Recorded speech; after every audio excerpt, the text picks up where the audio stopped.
The final game of this series and the final time these teams will meet up this season on a muggy night here in Atlanta. Sean Newcomb ready to face this Dodger lineup, brought to you by Honda. It has Chris Taylor leading it off after hitting third last night. Back into the leadoff spot with Turner back in the lineup behind Seager. Bellinger hitting cleanup. Logan Forsythe at second, hitting fifth. Austin Barnes makes his first start of the series. Then Kike Hernandez doing the same in center. Yasiel Puig having a heck of a run. 3 consecutive 2-hit games. He bats 8th. Sean Newcomb, 24 years old, a rookie out of Massachusetts, who the Dodgers saw a couple of weeks ago. And it was a pretty good snapshot of who this guy is. Had a career-high 9 strikeouts, but also a career-high 5 walks. And overall gave up 3 runs over 6 innings and a no decision. Broke into the big leagues June 10th facing the New York Mets and had a very nice June, an ERA in the low 1s, but then July was not as friendly. Fastball command has abandoned him. ERA in July was 7.5. He looks to throw more strikes. He really needs his first secondary pitch to be good tonight against these Dodgers, and that is a curveball. They're hoping that he can build off of the momentum of the final start that he made in July. By far his best against the Phillies on Saturday. Held them to a run on only 2 hits over 5 innings.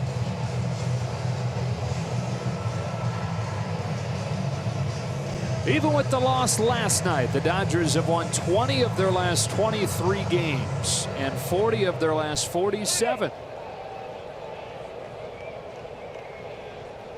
Newcomb with a deep breath has his sign, and off we go with ball 1. The Braves, meanwhile, have dropped 9 of 11 and charged back onto the fringes of contention coming out of the All-Star break. Reached 500, but have gone 4-12 since then. Fouled off, 1-1. Sean Newcomb could sue his team so far, even though it's his 10th start, for run support, for lack of run support. 1.3 runs they've scored for him when he's been in the game so far as a big leaguer.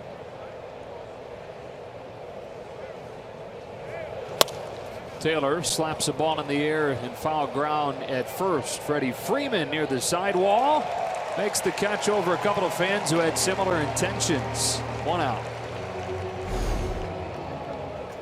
Braves not on the brink of winning a World Series, but that fan acting like Bartman in Chicago, he got a World Series ring. It was good.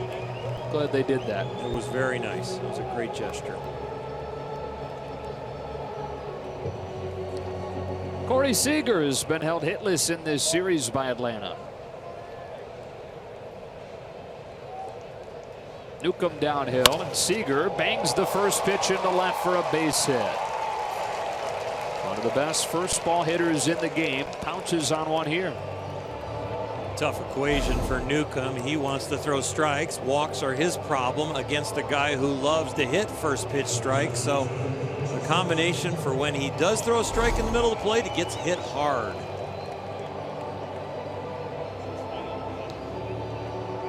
One on, one out. Here's Justin Turner after having yesterday off, at least out of the starting lineup. Came on late, went 0 for 1.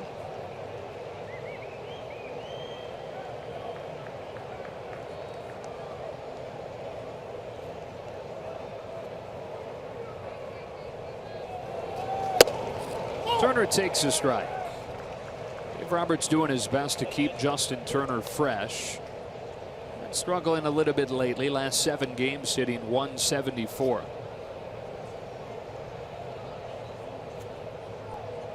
Still, though, the top average in the National League, above .350. As he waits on this 0-1 and hacks it foul. It's 0-2. And the fresh part is he's trying to keep his legs fresh, noticing at times that Justin just doesn't have the legs that he needs. And that's mostly in the batter's box. Hasn't seen it on defense. And I'm sure that's also with a combination of the feedback from Justin. Also battled that bronchitis. Still isn't completely better from that. Boy, sweeping breaking ball just misses. 1-2. It is a long year. Everybody goes through stretches like this. One 107 games into it now.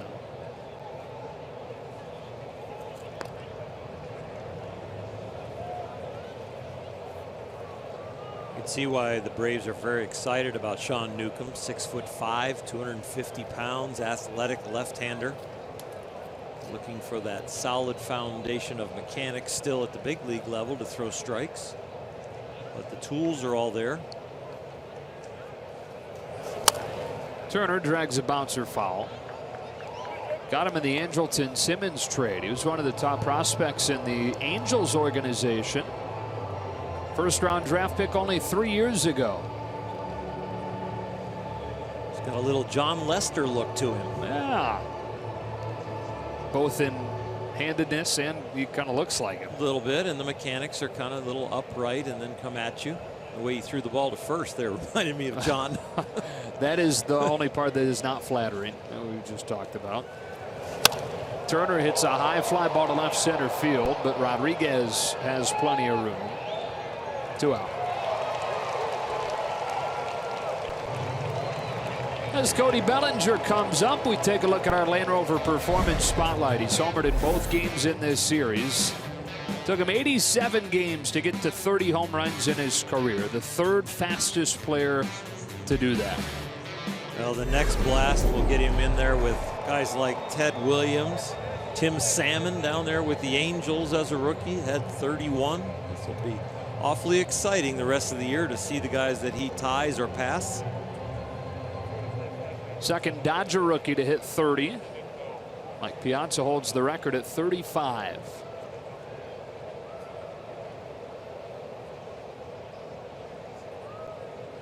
Seager at first with 2 out. Newcomb delivers and Bellinger bunts it back to him. Didn't get that one close enough to third, and the inning is over.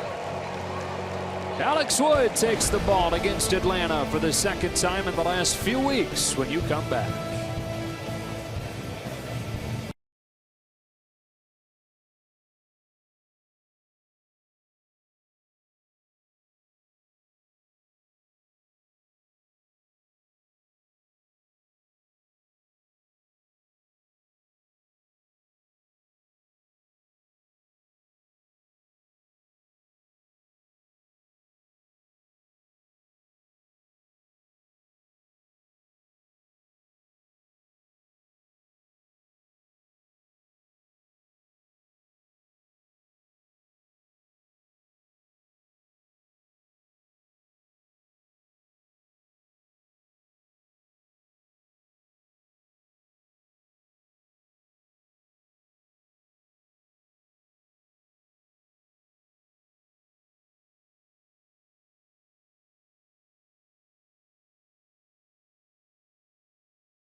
Dodgers baseball on Sportsnet LA is brought to you by Mazda. Driving matters. You can understand why Alex Wood might have the blood pumping a little bit extra hot tonight, facing Atlanta, the team that drafted him, the team that he debuted with, and the team that rocked him when he faced him a couple of weeks ago. And since he has been a mere mortal, it's really been about fastball command. The ball has been up, getting fewer ground balls, giving up more line drives. And so if he is amped up here in Atlanta, near his hometown, around all his family, he needs to really channel that adrenaline to keep the ball down. 9 runs that he allowed to the Braves in his only loss this year, the most that he's given up in his career. Tonight begins with a strike on Ender Inciarte. You get rid of that one, and there has been nobody better. Third in the National League in ERA. Second in the National League, holding opponents to a 196 average. Quickly 0-2. 196. The summary of the season really is The Dodgers and Rick Honeycutt convincing him to throw his curveball more. Yes, the mechanics are better. The health is much better. But the addition of that third pitch. Right there for the first out. It really has started to complicate the equation for the hitter compared to just fastball changeup on the outer half. Okay, he buzzed me inside. He's going back away. Now when the ball starts on the outer half to right-handers, it has a chance to come down and in on them. It has a chance to be a ball and end up a strike. It really is confusing. With one out, here's Brandon Phillips. Wood did get back on track his last time out. Was soured by a poor final inning against San Francisco, but held the Giants to just 1 run over the first 6 innings before allowing 3 in the 7th. Strike 1. Even with the good outing in between, you know he is really focused tonight on the last outing against the Braves, skipping over the good one in between and saying, I've got to redeem myself. 1-1, and it's got to be tough for anybody, especially someone like Alex, who is so amped up for every start as it is. Yeah, that additional wiring can take you out of your game. Punch to first. Bellinger's got a candy hop for out number 2. Take a look at the Braves lineup tonight, brought to you by Honda. You just saw Enciarte and Phillips. Now to be Freddie Freeman, then Tyler Flowers, last night's hero. Nick Markakis sitting a hit short of 2,000 for his career. Camargo, Rodriguez, and Albies in front of Newcomb. Freeman 2 hits last night, knocked in a run in the 5-3 Atlanta win.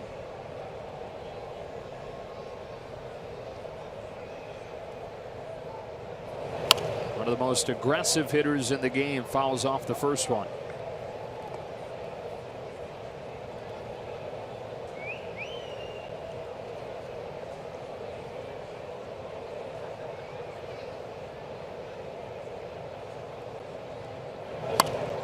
Oh, and 2.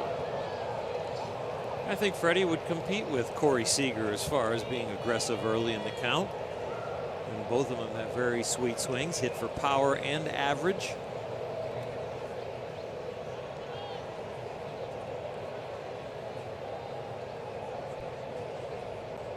Wood looking for a 1-2-3 first, but Freeman slashes one into left center to prevent it.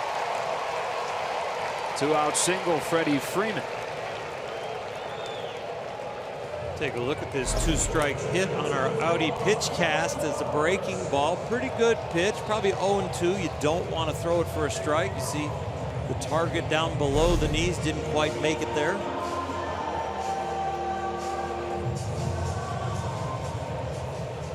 So it gets Flowers to the plate with 2 gone in the first inning.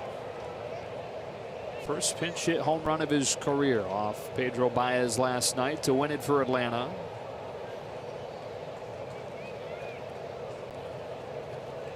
Part of a really nice catching duo that the Braves have between him and Kurt Suzuki. Strike 1. Last night hits a hanging slider from a guy who can throw 98 miles an hour, and he hits it to right field, thinking like a catcher, like I'm going to sit off speed. Pedro had thrown a lot of sliders and a lot of changeups to the prior hitters, and so Flowers took inventory and capitalized on it. Strike 2. 4 for 5 against Alex Wood.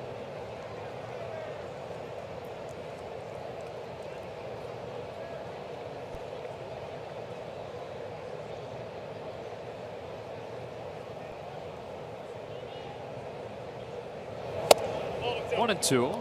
Never did catch Alex Wood.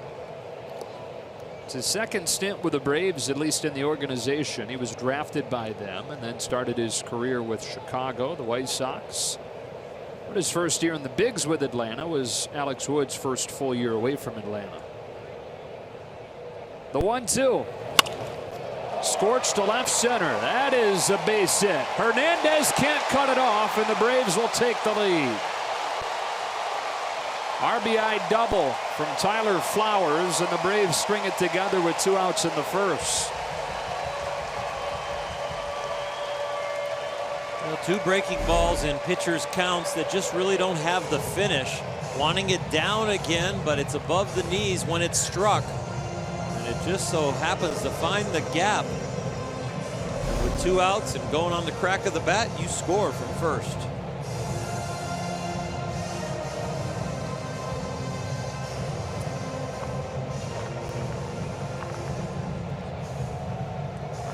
So the Braves waste no time getting the first run of the game against Wood, and here comes Markakis. 1,999 hits over the course of his 12 years in the majors. 33-year-old looks at a front door breaking pitch for a strike.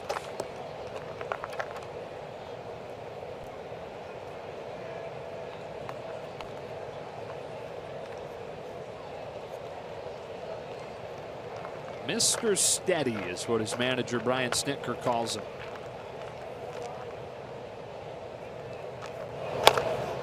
That's fouled, and it's 0-2. Snitker said he's kind of boring, but he meant it as a compliment. Same guy every day. Never takes an inning off. Never takes a play off, a pitch off. Managed to kind of fly under the radar to these 2,000 hits.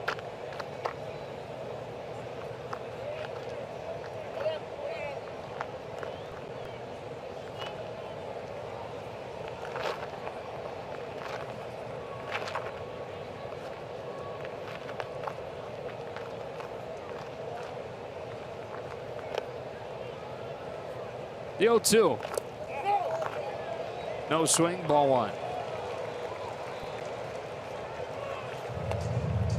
Well, Alex in another count that he likes, just looking for a finish pitch. Had it with Freeman 0-2. Flowers he was ahead of. Now here again with Markakis, but just looking to get in the dugout. 2 outs and 2 strikes.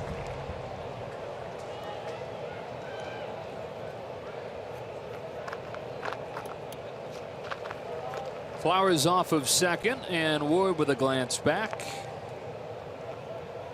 He'll step off. That was nothing to do with Flowers running. That was totally to do with what I want to throw, and am I really comfortable with what we just called? Take a beat, step off, and let's regroup.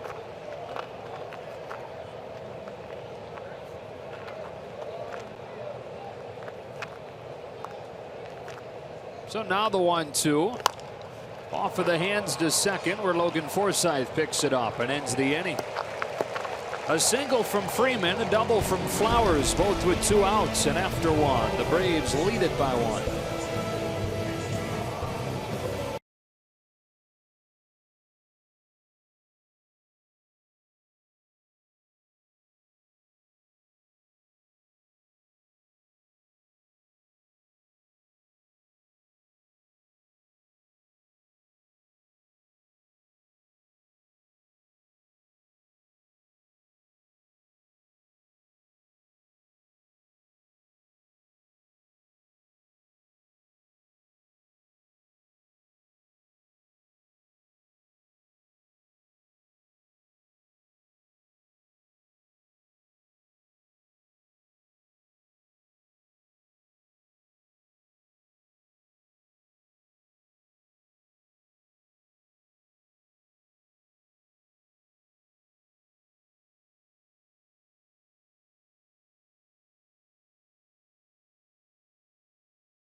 Dodgers' first trip here, and there is a lot going on, huh? It sure is. There's a lot of fun around here. Oh, that looks awesome. We didn't have that at ballparks when I broke into getting to come to games.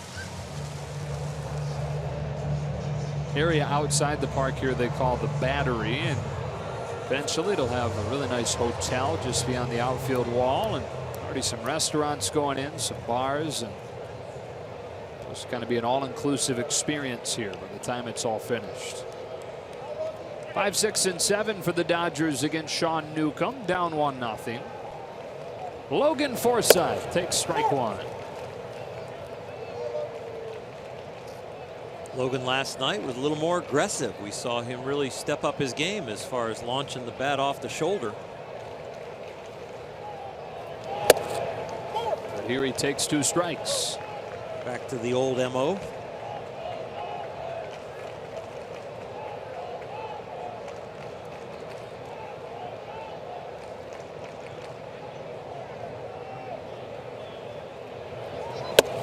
One and two.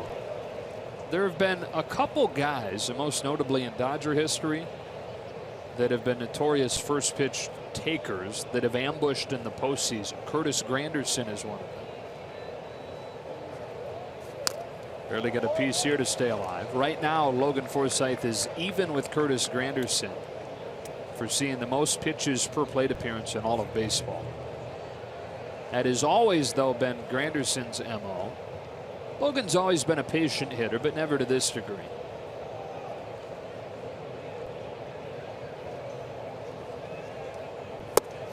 Two and two. Two major categories that I used to scout was nobody out, nobody on. What kind of hitter are you? Aggressive, patient. And then man on third, less than 2 outs. What kind of hitter are you? Because sometimes you'll see an aggressive guy get patient with the runner in scoring position. Sometimes you see a patient guy get aggressive. 1 out. Newcomb has his first K and now faces off with Austin Barnes, who took him deep in his start against the Dodgers earlier this season, as we show on our Carl's cam. Austin pushes the envelope this year with his bat. He has really turned into a solid big leaguer. He's really earned this extra playing time that he has gotten this year that was pretty much unexpected.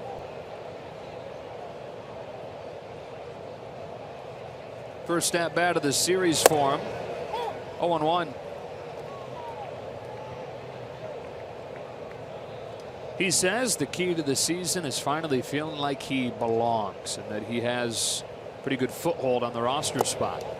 Whereas his previous 2 seasons, about 20 games in each in the majors. You're wondering if tomorrow's going to be the day that you get called into the skipper's office and he tells you, hey, good job, but back to Oklahoma City. It was pretty safe at this point. 2-1. Scouts in the stands, other than Dodgers, they're starting to see him push as a starting catcher somewhere in the big leagues. I'm not sure the Dodgers will ever let him go, but that's the kind of reports they're turning in. He's ahead, 3-1.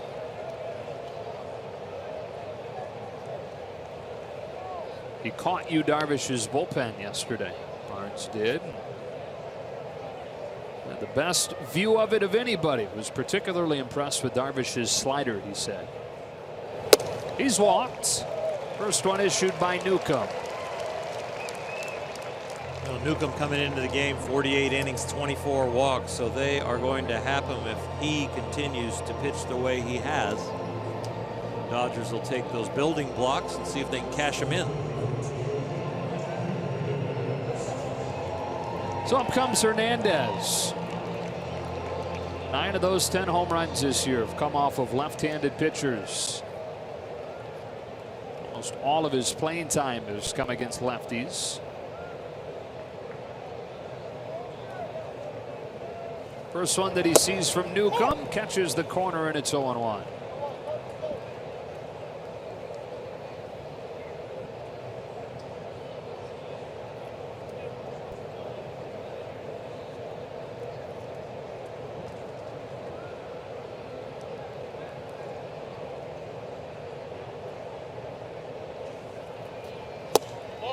This one's out, 1-1.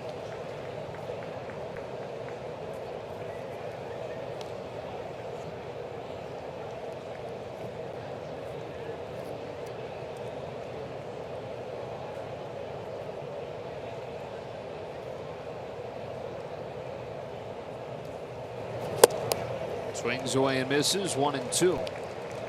Newcomb really living away. He's shown in a little bit, but being the first time around in the order, you don't have to show everything. 24 years old out of Brockton, Massachusetts. A big league debut you mentioned on June 10th, 2 days before he turned 24. And Bartolo Colon was let go, so they went from a 44-year-old to a 23-year-old. Great start for Atlanta. In fact, he became the first pitcher in Braves history to open his career with 4 consecutive quality starts. Breaking ball ripped foul, and it stays at 1-2.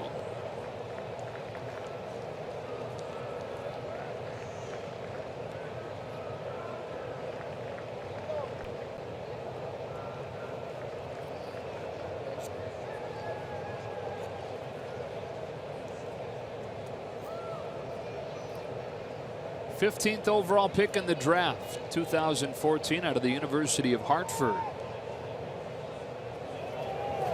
He was undrafted out of high school, and we were talking about that the last time the Dodgers saw him. He must have hit some kind of growth spurt, because scouts love frames like this.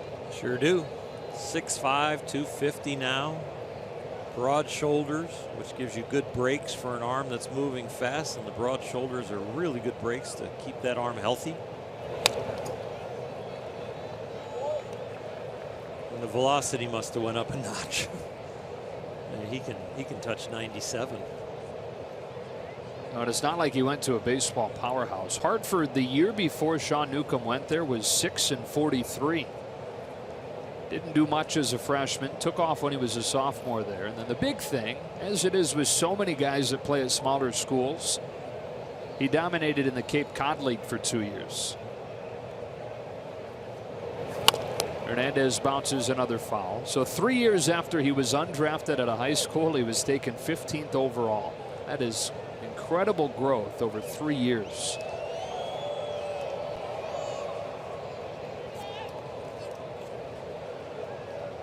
Kike is giving him a battle right here. Throwing fastballs away, the changeup away that Kike chased. Trying to get him with the breaking ball, but it is kind of lazying up. Here comes the 8th pitch after a throw over.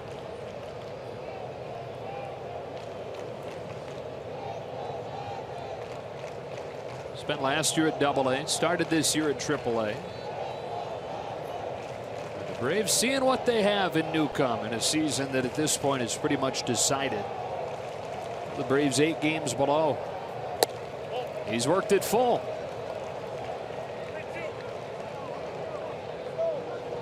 Left-hander on the mound. Austin Barnes can run over there, not like a catcher, like a runner. And this is totally about how much trust Dave has in Kike Hernandez putting a strike in play.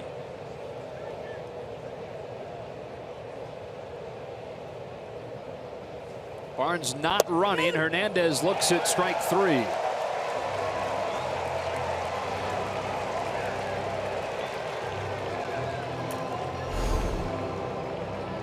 Finally gets the ball inside. Didn't want it there, but that's where it ended up.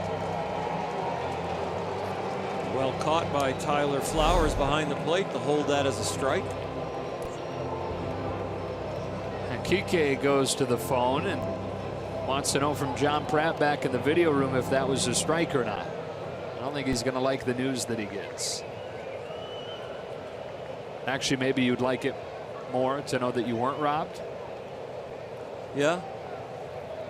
Yasiel Puig takes strike 1. You definitely want the information just so you can get a feel for the strike zone. Where's your eyes compared to the umpires?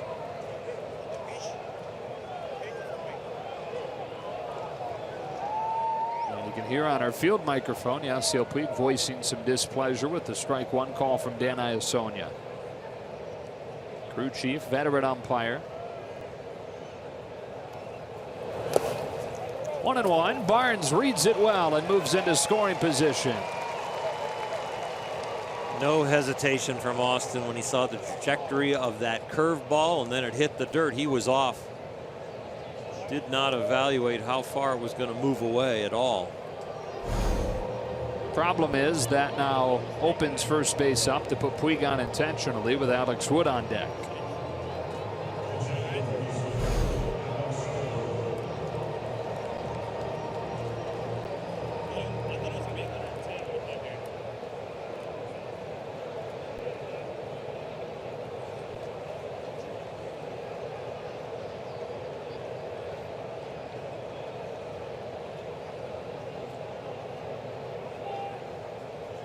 Two on with two out. The pitcher up and up in the count.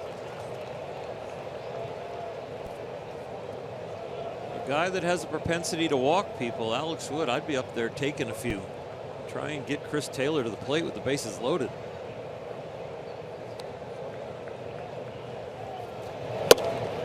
One and one.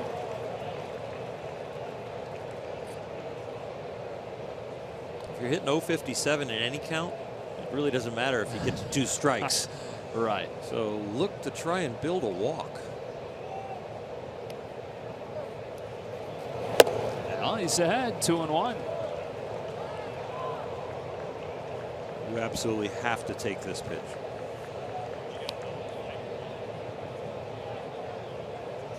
Get right on top of the plate because he doesn't want to hit you. And he's missing away. You got a chance to accentuate his misses. You just crowd it.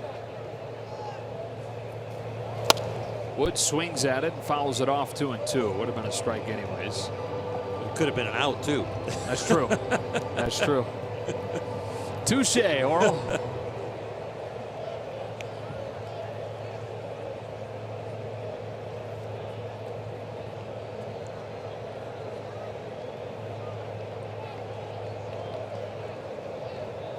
Now the 2-2. Full count. With Chris Taylor waiting on deck. Runners will be going, and I don't mind them jumping around to try and distract the rookie on the mound a little bit. Any way you can to get a ball. There they go. Here it comes, and Wood strikes out swinging. Made him work, though. Newcomb knocked on the door of 30 pitches in that inning alone.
Everybody, the latest addition to the Dodgers rotation, Yu Darvish, is already en route to New York City. Of course, Yu Darvish making his much anticipated Dodgers debut tomorrow in Game 1 of that 3-game set. Time now for the T-Mobile Unlimited Baseball break. And here are the probables for that series. It's going to be a good one on Friday. Yu Darvish against Jacob deGrom. And on Saturday, it's left-hander Rich Hill against Seth Lugo. And then on Sunday, Hyunjin Ryu will take the ball against Steven Matz, guys.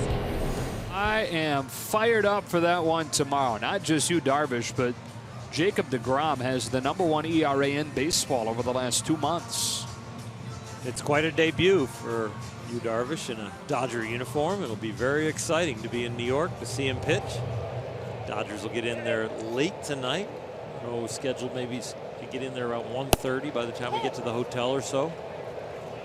But everyone will be amped up for that game, like Alex Wood is for this one. Poured in a strike to Johan Camargo. Hitting 6th tonight and taking a ball.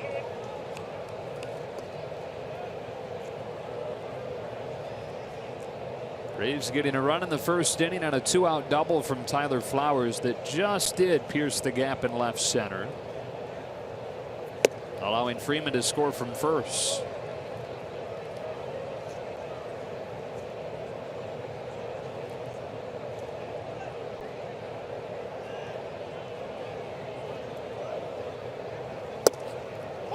Drops in a change, 2-2. Second round pick of the Braves out of just down the road in Georgia. That was in 2012. Made his big league debut the next year.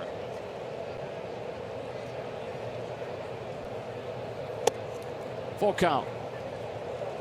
Split that first season between the rotation and the bullpen, and then really took off in 2014. Alex Wood had a 2.78 ERA. So there have been times before where he's been the dominant guy the Dodgers have seen for much of this year. In center field, Kike Hernandez for the first out.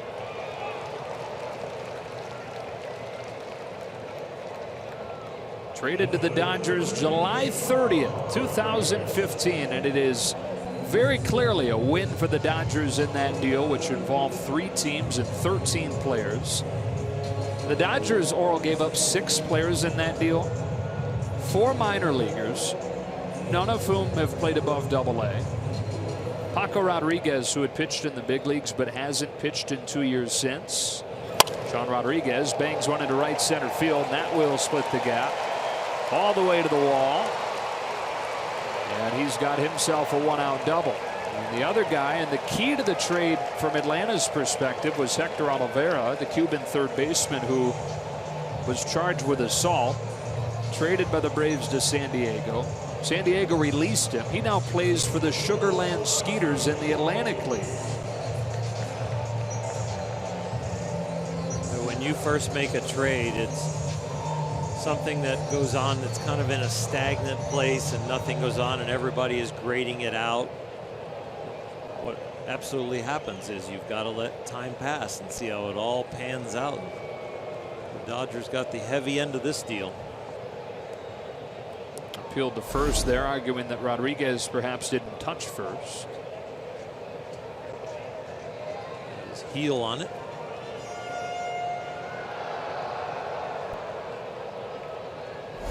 Little heel tap. Ozzie Albies.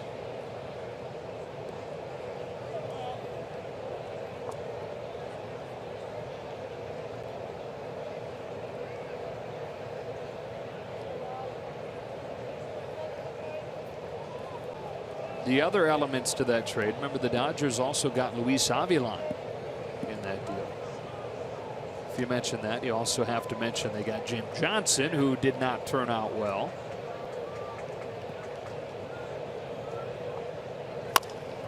He digs it out to short. Seager will have to let it fly quickly, and does, to get the speedster for the second out. And then another name that the Dodgers picked up in that same trade, Jose Peraza. They quickly flipped him. And regardless, any way you slice it, Dodgers winners in that deal with what Alex Wood has been able to do. Alex taking nothing for granted here. The last time he faced the Braves, it was the pitcher Jaime Garcia that did a lot of the damage. Once with Alex dropping a pop-up, it cost him 2, and then a grand slam. Oh, that one crosses Barnes up. Rodriguez to third. Barnes is lucky to still have his wrist. was a serious cross-up. Watch him turn the glove over like he thinks it's going to be a breaking ball, then has to bring it back up towards his waist because it's a fastball. No extended meeting between the two, so they understand definitely where the communication problem was.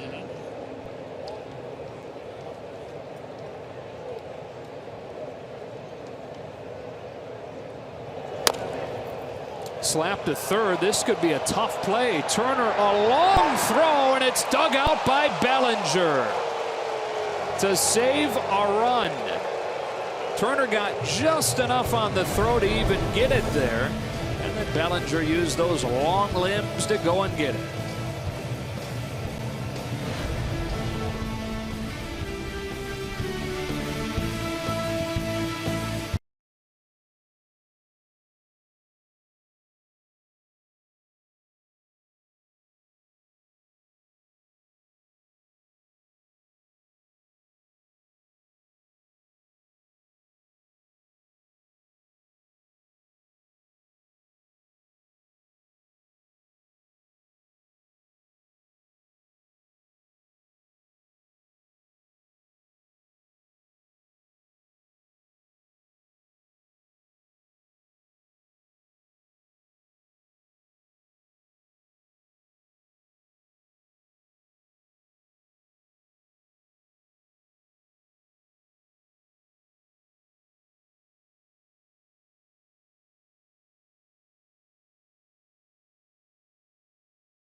On the next backstage, Dodgers catching prospect Kyle Farmer, an all-around good guy, makes his major league debut in the bottom of the 11th inning against the Giants. Don't miss Backstage Dodgers, presented by Hankook Tire, tonight after the post-game show, only on Sportsnet LA.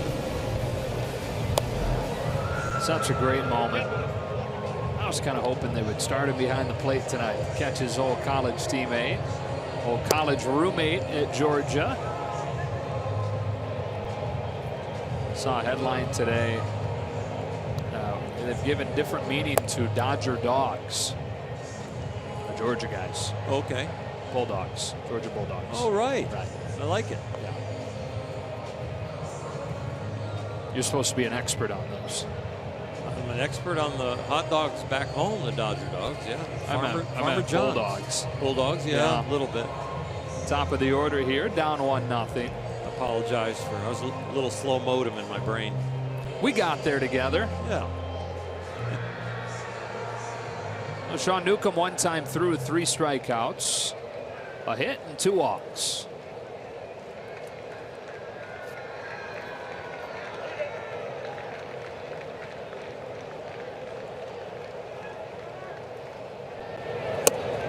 Starts Taylor with a curve that's taken low.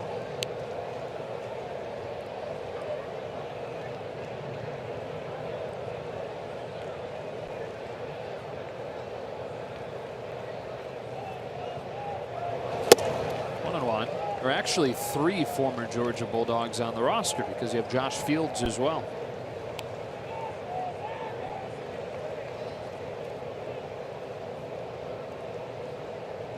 All kind of rural names. Fields, Farmer, and Wood. Yeah. That's punched into right. Marquez sprints on and then pulls up and plays it on a bounce. Chris Taylor muscles a base hit to right to open the 3rd.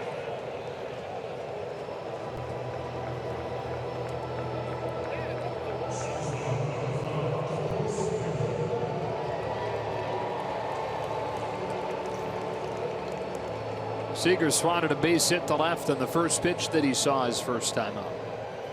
If he decides to throw him first pitch curveball, that'll get him out front maybe, and he's got a hole to work with over there with Chris Taylor on first.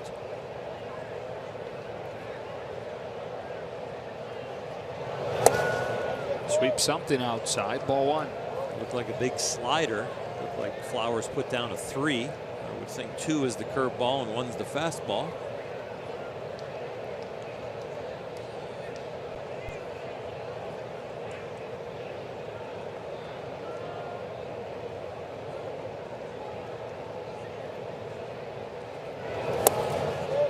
Same result, 2-0.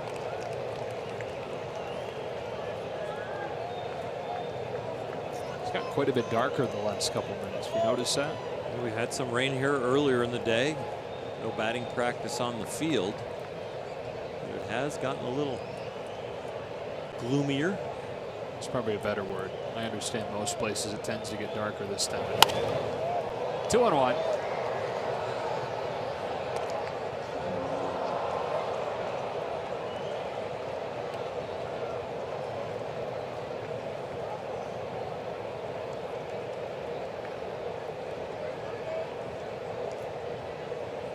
Would not be a good night for a rain delay. No. With the trip into New York as late as we're going to get in already. Strike 2. And all trips feel better after a win, so Dodgers need to get some runs.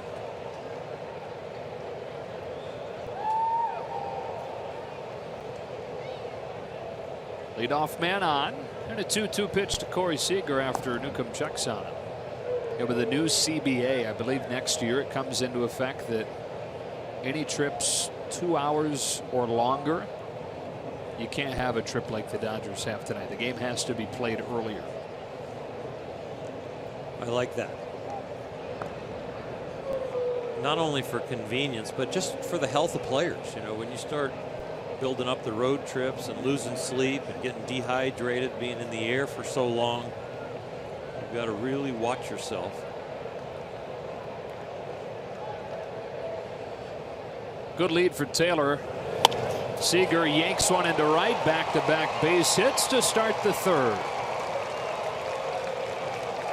Take a look at the Volkswagen replay on Seager's second hit of the night.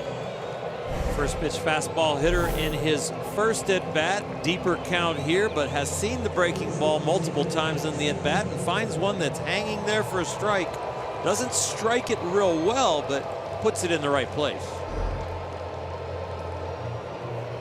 From the Dodgers home schedule perspective, just finishing up that thought about the new rules within the CBA as far as scheduling, it will probably mean some more Thursday day games. Teams having to move on from Dodger Stadium to wherever the road trip continues. Most travel days in the big leagues are Mondays and Thursdays.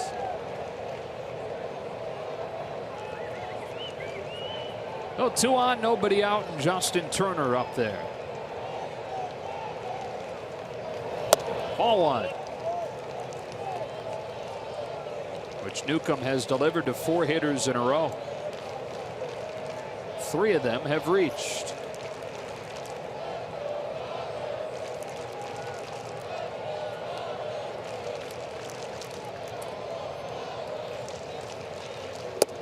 Ball 2.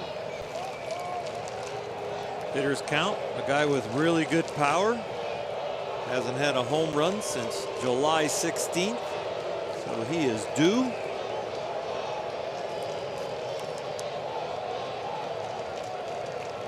$11 total this year for Turner. Dodgers down by a run in the third, but a good chance here. A 2-0 pitch. Outside for ball 3. Newcomb really showing some respect. Really feels like fear as much as he has missed by here with a 3-0 count in first and second. No out. Need to be in attack mode down, looking for a ground ball. Especially with that guy on deck. Oh, he's just a bunter. It's true. So Newcomb's thinking. Strike 3 and 1. That ball is outside and high. I don't even think this one is close. No, no, it was not even close. That was ridiculous. Players make mistakes, and so do umpires.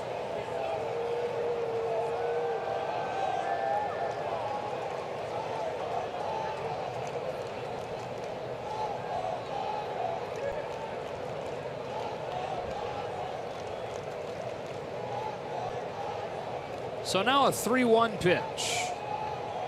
Turner takes ball 4. Gets what he deserves, and the bases are loaded for Cody Bellinger.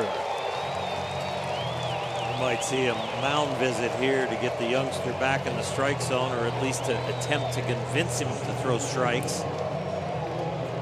Interesting adjustment for him as he goes from a right-handed hitter missing way away to a left-handed hitter that now his vision will be a little different. That might help him get extended and throw the ball over the plate.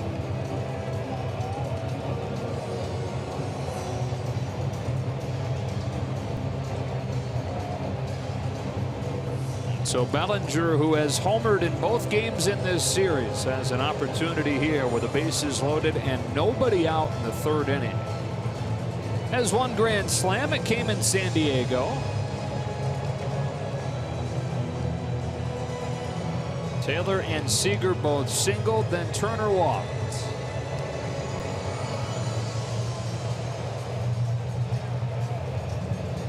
Here is that grand slam that he hit. It was part of a 2-home-run night. The one that he hit earlier in that night, he says, is the hardest that he's hit one, or at least the best that it felt, against Jolie Chacin out of the 30 that he's cranked.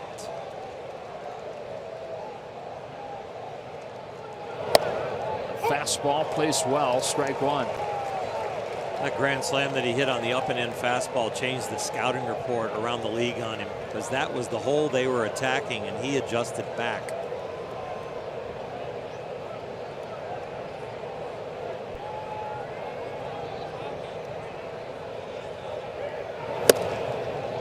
A couple of great pitches from Newcomb.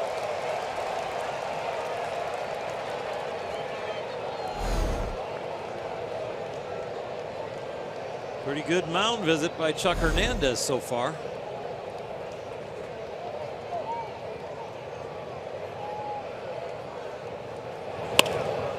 Popped up, and we'll do it again.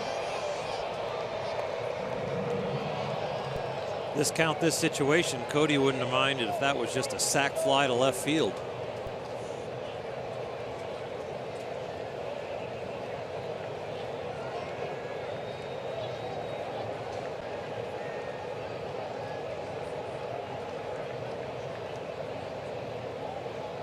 Comes another 0-2. He fouls it again. All fastballs, no breaking ball yet. Is that because he doesn't have confidence in it, doesn't want to bounce it, or is that because the fastball just feels better and he's going to attack with it?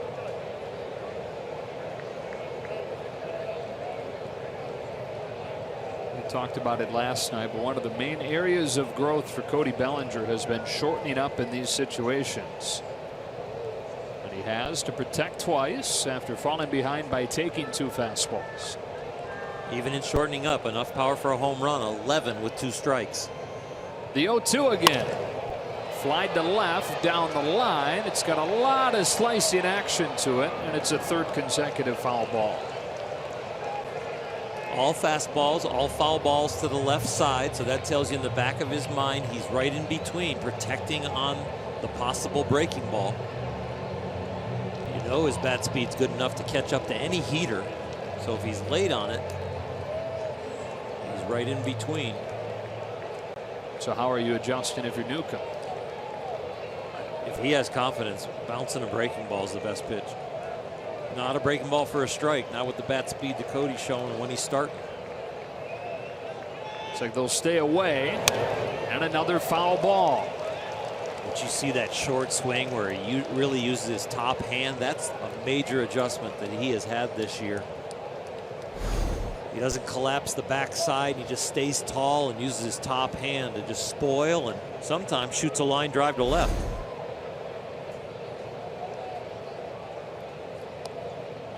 After fouling off 4 in a row, Bellinger swings and misses at the first breaking ball Newcomb throws. 1 out. Excellent pitch. Hadn't thrown one in a while, had sped him up. He knows he's kind of got a slider speed bat the way he's protecting, and he needs to make a good one, and he does.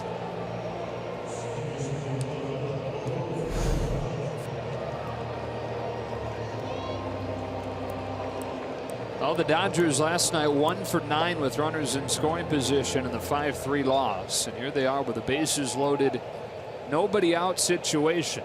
Bellinger down on strikes. Now Logan Forsythe. Ball 1. Good stop by Flowers.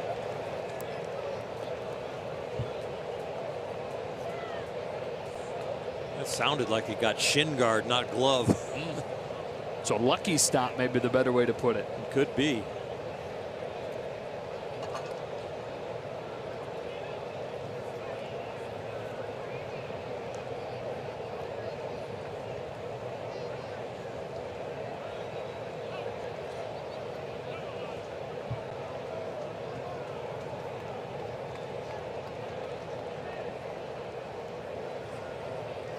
Here comes a 1-0 and ball 2. Boy, he has really struggled with right-handed hitters. Lefties, he's made some quality pitches. I mean, Corey Seager has gotten some hits off of him. Breaking ball, the fastball, and the first pitch. But I'll tell you what, righties, he is having a tough time with his scope. Missing away with pretty much everything. Pulling in and missing away. Now the 2-0, and Forsythe takes a strike, 2-1.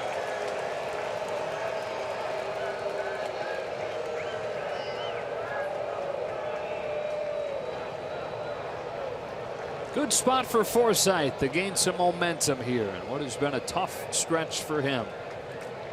Loaded up in the 3rd, a 2-1 that he takes inside, and it's ball 3.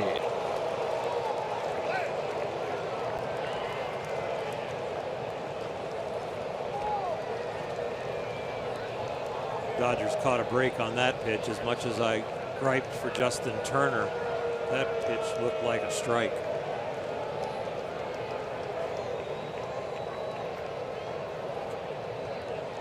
1-0 Atlanta. Nowhere to put Forsythe. Outside, and the game is tied. Logan Forsythe with a bases loaded walk. Chris Taylor steps on home, and we're back at square one.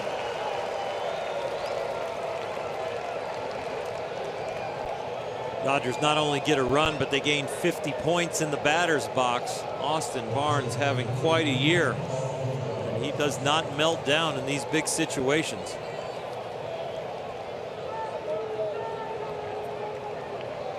Four walks tonight from Sean Newcomb. One of them was to Barnes, his first time up. Showed you earlier, Barnes homered against him a couple weeks ago. Here he takes a backdoor pitch for strike one.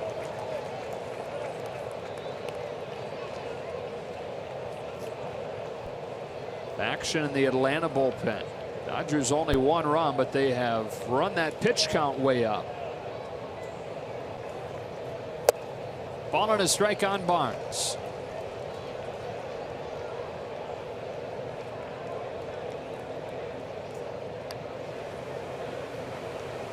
Luke Jackson.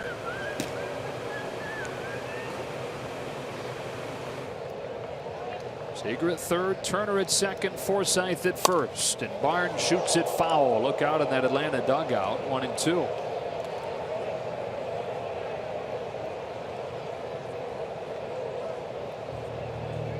Sean Newcomb's 10th big league start. They've already taken him over 100 pitches 4 times, so they're not pampering him. I think the action in the bullpen is for effectiveness, not pitch count. But it is very high for only 2 1/3. Gets him swinging. It's a big punch out for Sean Newcomb, number 5 for him.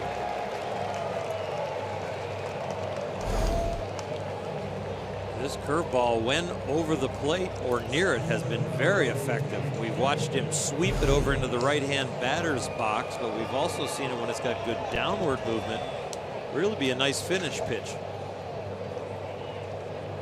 And this would be considered a win for Sean Newcomb if he can get out of this inning with just the 1 run. Dodgers had the bases loaded, nobody out. I'd love to see Kike get on top of the plate a little bit and ambush a fastball away.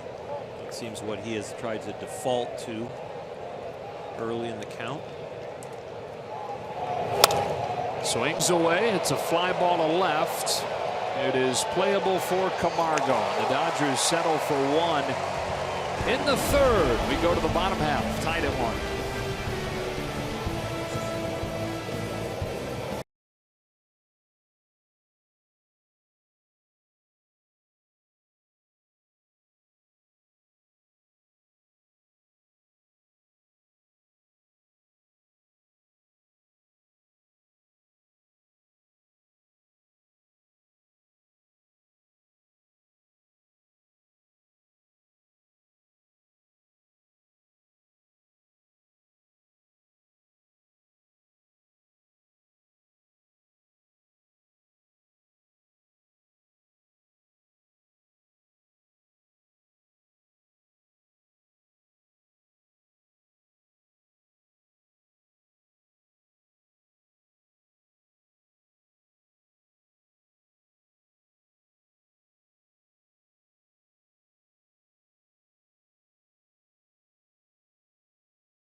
There's just something about these Braves. Our Coors Light Cold Hard Facts: since July 4th, they've accounted for all 3 Dodger losses.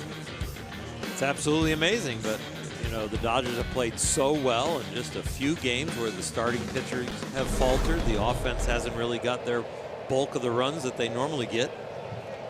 Top of the order, Ender Inciarte takes a strike. Braves have done their thing.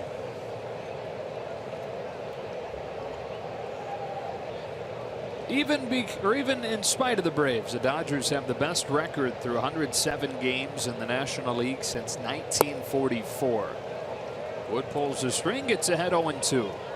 St. Louis Cardinals in 1944 were a little bit better than this 75-32 start.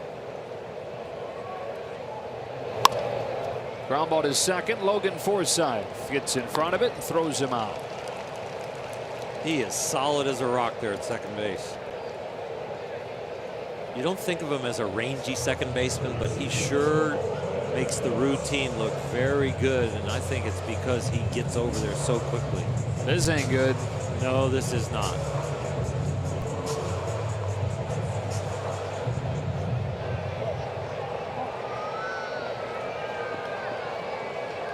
Brandon Phillips, base is empty, 1 out, rain coming down. Dan Iasonia saying, let's go. Still play through this. He got a report from the head groundskeeper in between innings, so he might have told him that it's moving through quickly.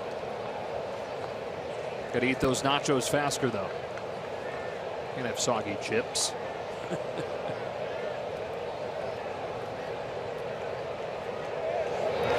Oh, and 2.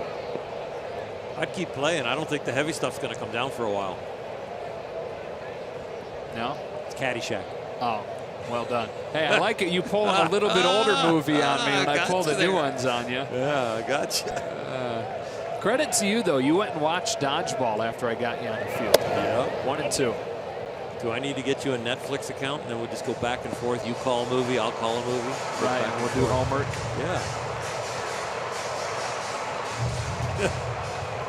If you can dodge a wrench, you can dodge a ball. Yes! Phillips with a base hit to left. I knew that would get you. When I watched the movie, I thought, I'm going to remember a couple of cool lines. I'm so proud. It would have been better, though, if you hadn't read that off your notepad over there. I don't have it on my notepad. I'm giving you a hard time. That was Mike Levy's joke from the truck. Oh. 1 on, 1 out. Here's Freddie Freeman.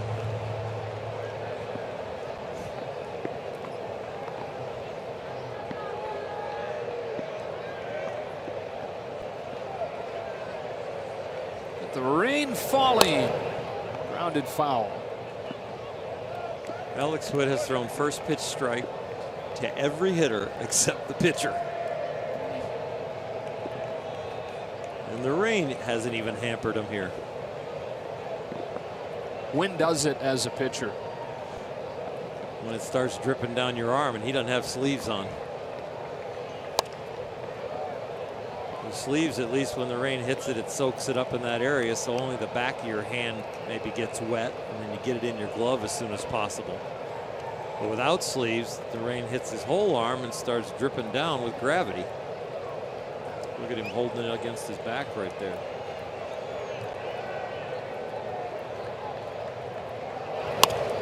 Freeman, Sager climbs the ladder to get it, and the inning is over on a double play. My goodness, needed every inch of that frame to go up and get it. And it remains tied at 1 through 3.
On Sportsnet LA is brought to you by the all-new 2017 Chrysler Pacifica, the new benchmark of minivans.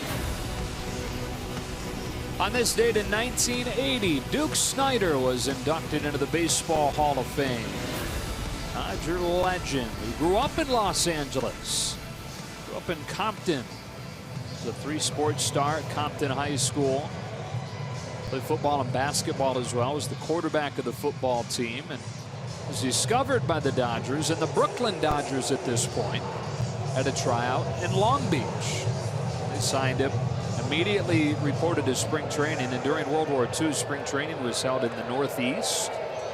So he went from Southern California to Bear Mountain, New York, and didn't bring a coat.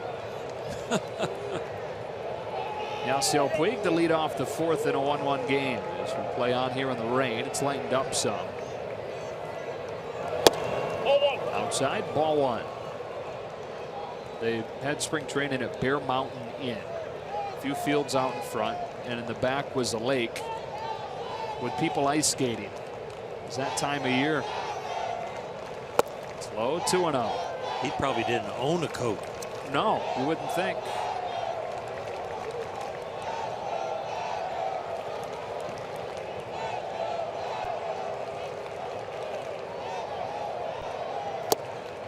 Quickly, 3 balls and no strikes on Puig.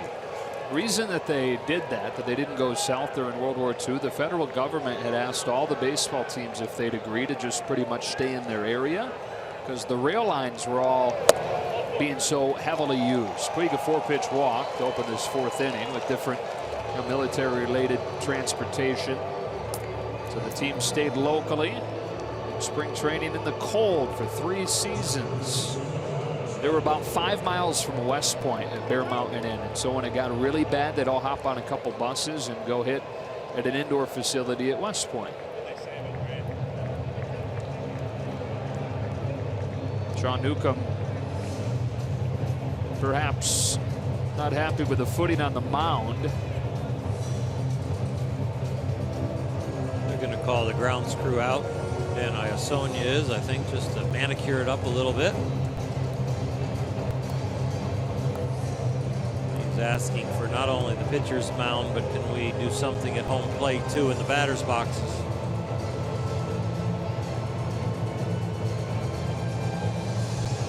As they get to work on the mound, reminds you that RBI Baseball 2017 is out now for Xbox One, PS4, iOS, and Android. Enjoy fast-paced pick-up and play MLB action with all your favorite MLB teams, players, and ballparks. And learn more at RBIGame.com.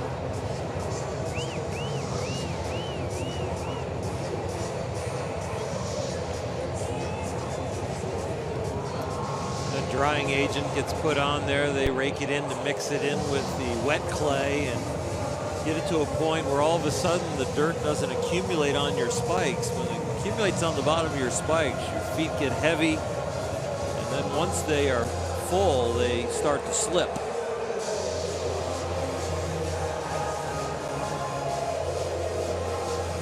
The grounds crews around Major League Baseball are so good at what they do. Understanding how to prepare a field for any kind of weather conditions, and then also how to manicure them and get them ready once the rain hits.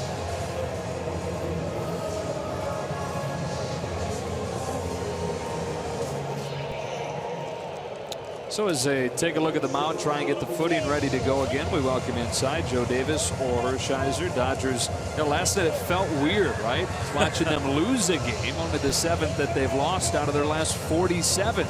Yeah, and Brock Stewart had a solid outing, here and there, and he got sent down. We're activated Tony Cingrani now, and he's going to be out there in the bullpen. Watson's here. Yu Darvish already in New York, so the team has been strengthened, but yeah, the loss did feel really odd. Looking forward to tomorrow night.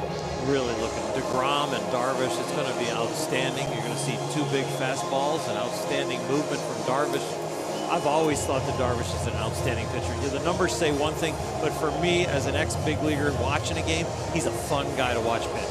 Should be interesting to watch him in the National League, too, because it's hard to overstate how big of a deal that is, having one less true hitter to face. And one less true hitter, and also the American League lineups, as far as they're usually constructed, a little bit more power, not quite as much defense. And then he's leaving Texas, which is a huge offensive park. So there's going to be some games where all of a sudden he misses a mistake, doesn't go out, and it's going to really make him feel like this is great in this Dodger uniform, and I love Dodger Stadium. It will also be a little odd watching him wear number 21, because the only thing we've ever seen him in is 11, which kind of perfectly matched his body type. Really tall, lean.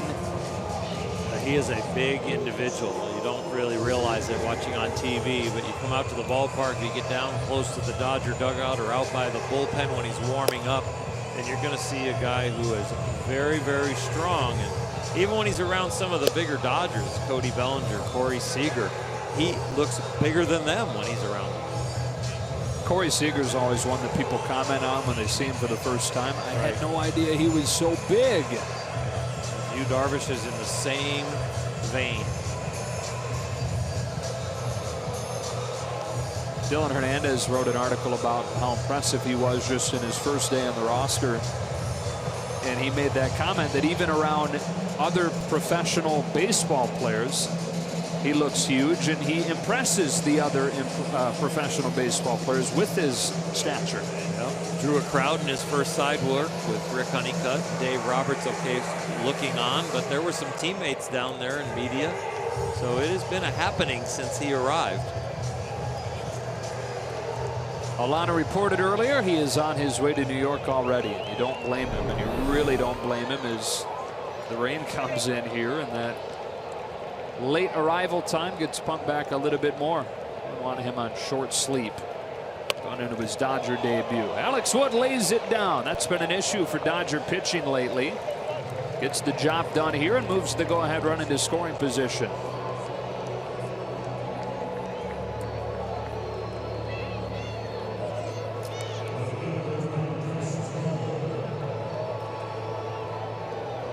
Taylor 1 for 2. A bat with Puig at second. Dan Iasonia has done a very nice job pushing this game along and not pulling him off the field, putting the tarp on. It was a good call by he and the head groundskeeper. It's been the issue the last couple of nights. 1 for 13 with runners in scoring position.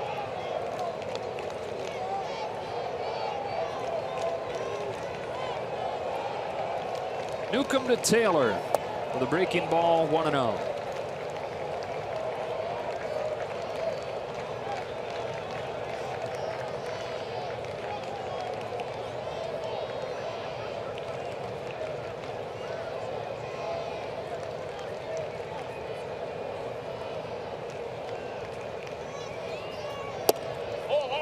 Two and oh.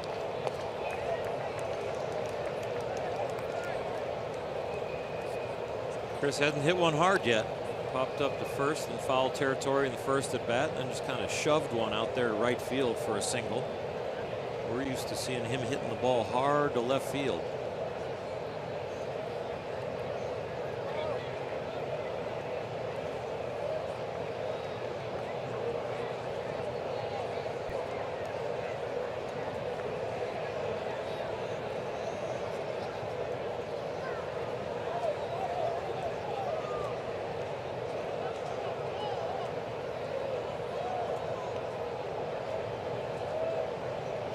Dodgers looking for their first lead of the night. Chris Taylor hammers a fly ball to deep center. Inciarte's back, and Chris Taylor has gone dead central. The Dodgers lead it 3-1 on Taylor's 13th home run of the year.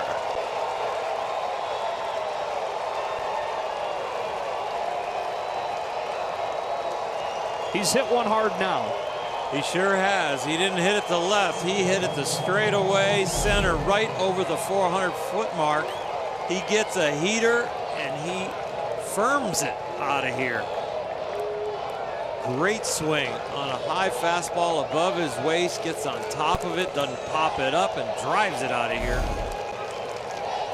So a 3-1 Dodger lead. And Corey Seager looks at ball one. One home run over his first 3 years of Major League time. 13 this year. 2-0.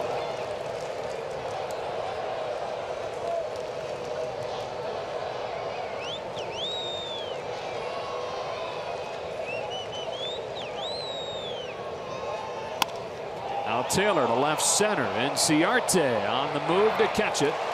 2 out.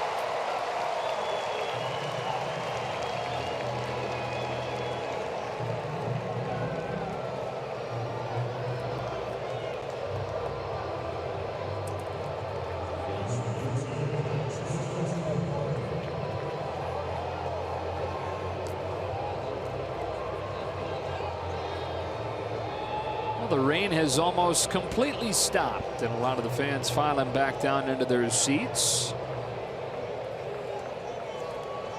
Able to play through with no true delay, just the maintenance of the mound. Ball one on Turner.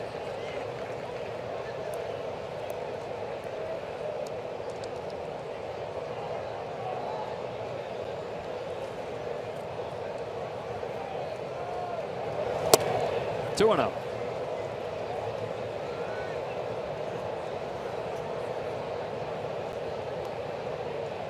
Walked his last time up, one of the 5 that Newcomb has issued.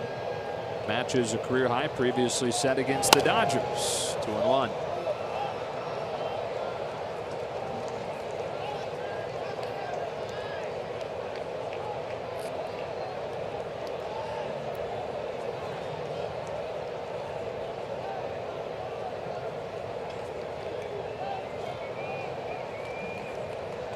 The rookie Newcomb downhill with a 2-1, and that's ball 3.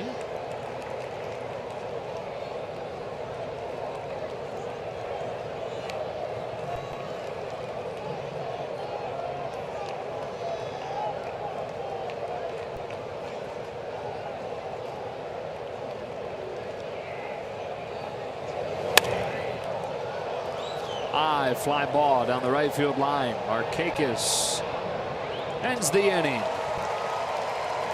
But Chris Taylor gives the Dodgers their first lead of the night to straightaway center field with his 13th home run of the year.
The Dodgers not only have the best record in the majors, but top the National League with 6 All-Star selections this year, and now fans can receive an exclusive commemorative photo by purchasing 4 or more tickets to any remaining home game. It's a limited time offer, and you must purchase your tickets at Dodgers.com/Let'sGoDodgers.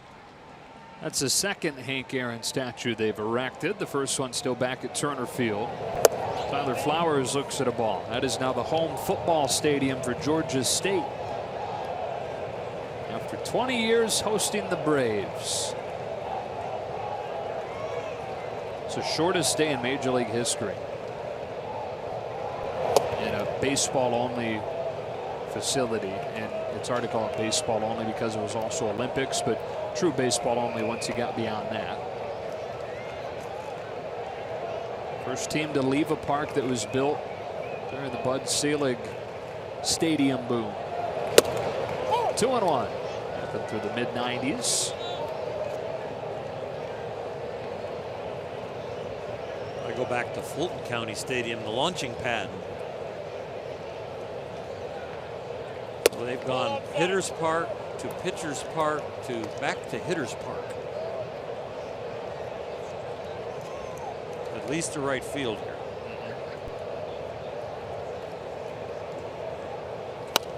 A full count on Flowers. This thing is nowhere close to downtown Atlanta. We're about 20 miles from Turner Field, which is closer to the heart of the city.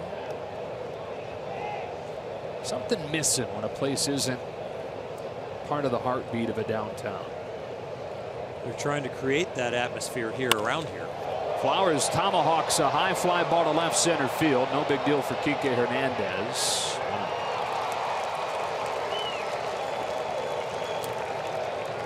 I don't know that you can create that, though. You know, I know what you mean.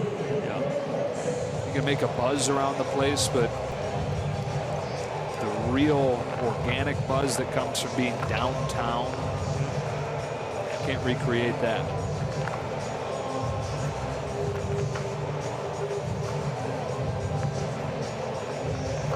The base is empty and one out. Here's Markakis.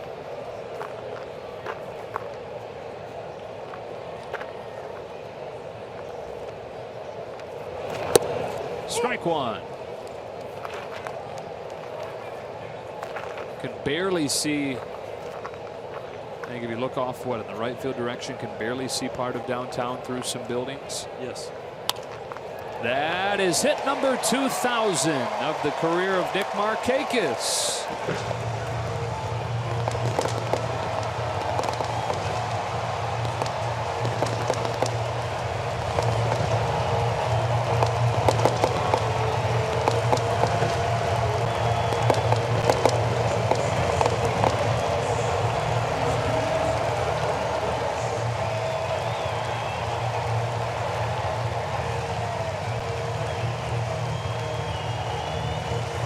Being shown by a lot of the Dodgers, clapping their hands against their gloves, congratulating Nick.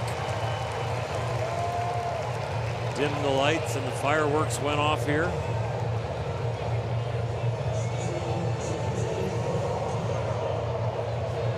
Tenth active player to reach 2,000 hits.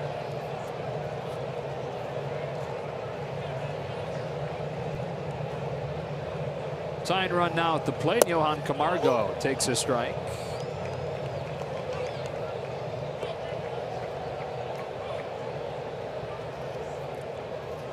So he joins quite a list of guys.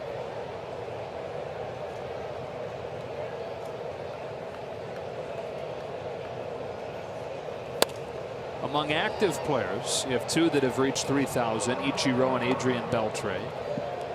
Albert Pujols is next.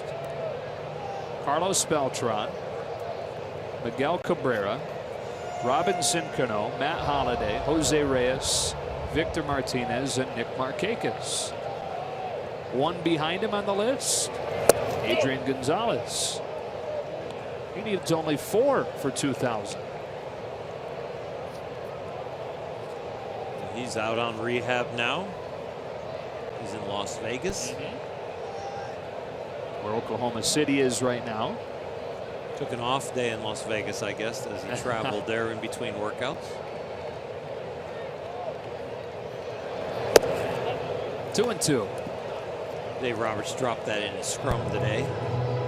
Talking about how very nice veteran move that he was getting an off day to recuperate from workouts to get ready for his first rehab game, and managed to find that off day in Las Vegas on his way to AAA.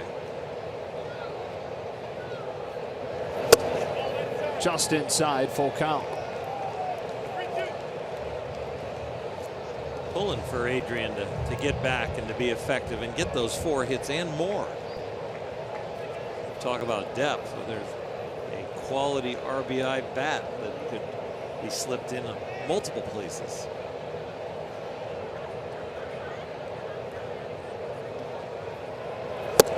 That one is in there for strike 3.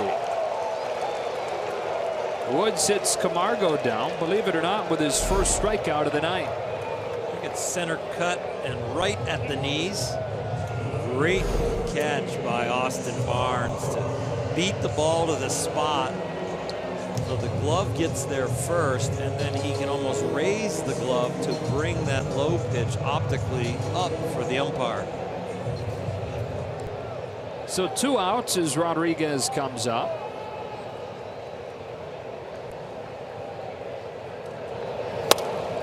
Fouls off the first one. Now the 30 home run elephant in the room when you're talking about Gonzalez coming back is that you have Cody Bellinger playing first base.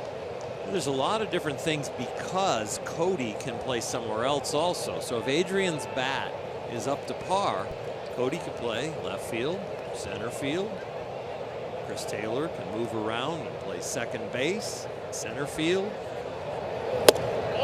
Jock Peterson could be platooned from from center field against lefties, and Cody has shown that he can hit both. So you don't know. There's a lot of components depending on who's hot, who's not, what are the matchups that you don't want to slow Adrian Gonzalez down and say, oh, there's no room. You'd love to have that depth and those options. Got it off the end of the bat some. And center field, Kike Hernandez makes a running catch, and the inning is over. One of the luxuries of a 14-game lead in early August. You can afford to find out.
Dodgers baseball on Sportsnet LA is brought to you by your Southern California Toyota dealers.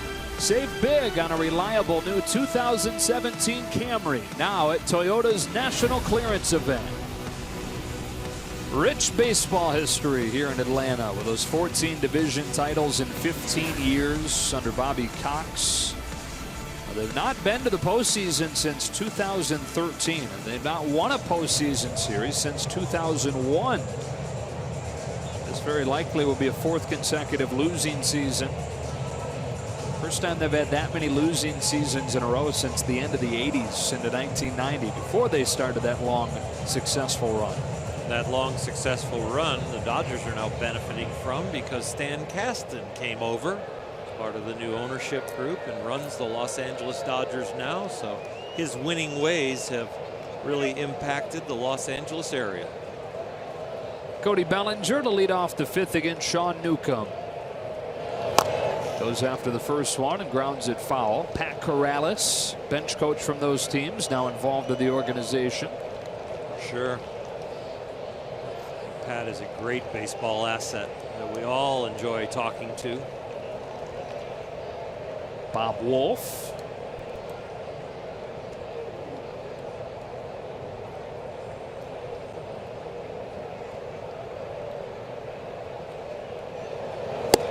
Outside, 1-1.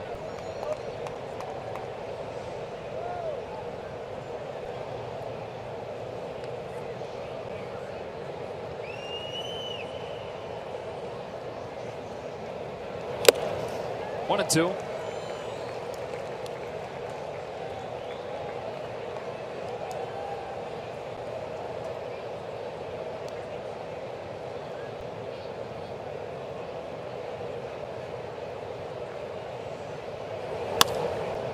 Poked foul. See that same two-strike approach from Cody, where he's late on the fastball but is protecting.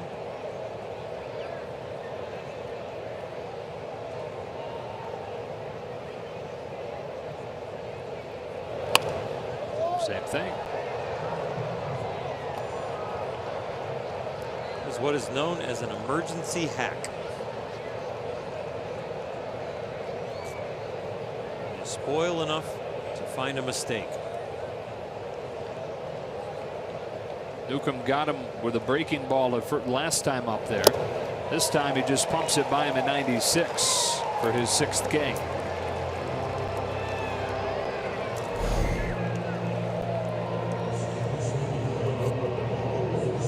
strength against strength. Hard for the hitter when you've got 2 strikes on you.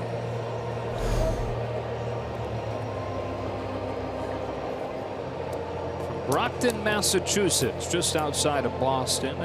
And what a charmed life as a sports fan he has had. Growing up in Boston when he did over the last 25 years or so. First one to Logan Forsythe, the breaking ball for strike 1. 5 Super Bowl titles for the Patriots.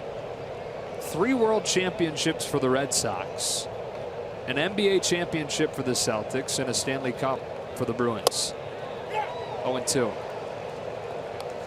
It's not fair. He doesn't know what it's like to wait. No.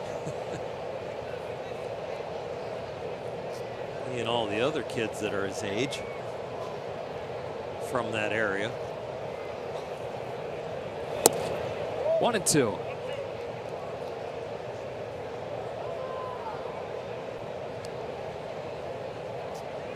I'm a big Tom Brady and Bill Belichick fan. Are you? Yeah, I am. I probably just alienated 50% of the audience, but I am. The way they go about their business, it was kind of like the Greg Maddux, Tom Glavine, Bobby Cox, John Sherholt's years here in Atlanta. And John Smoltz, can't forget his name there. Newcomb fires a 1-2 and Forsythe fouls it back. Sean's favorite of the Red Sox, so Fenway Park extra special to him. Pedro and Manny and some of those glory days. Just Manny being Manny. Hitting like 350. Forsythe fouls another and it stays at 1-2. Started the scoring with a bases loaded walk. That was in the 3rd to tie the game at 1. So started the scoring for the Dodgers. And they took the lead on a Taylor home run last inning. Another 1-2 from Newcomb and Forsythe in front of it. Strike 3. You can really see where Sean Newcomb, when he throws strikes and gets on top of the hitters, he can put them away. And he's got good stuff. Really struggles when he pitches with hitters counts. Ball 1, ball 2, battle back, walk guys, put himself in a jam, but keep it in the strike zone. This is going to be a very tough competitor. Bases empty, 2 gone. Here's Barnes. Newcomb in search of his first 1-2-3 inning of the game and what is likely his final inning.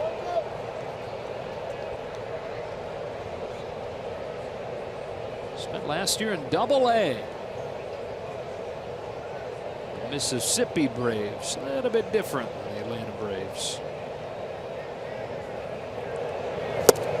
0-2. They play their games in Pearl, Mississippi. A little bit different than Atlanta, Georgia.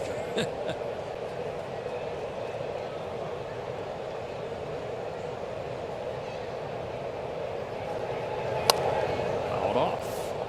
It's similar to this park, though. Has a hotel across the parking lot.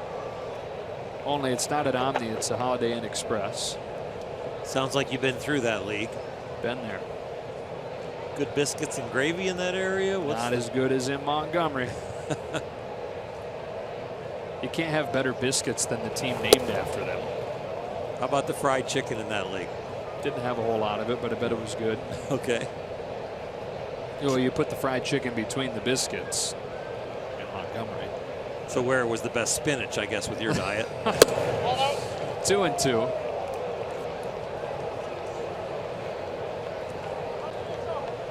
Wasn't quite as healthy in those days. No. No.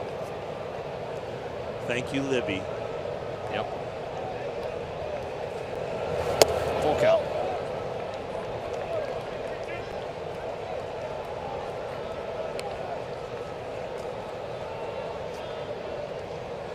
I just can't get into the kale craze. Nope. It's a little too bitter for me. Coming inside with a fastball, and Barnes cracks it foul.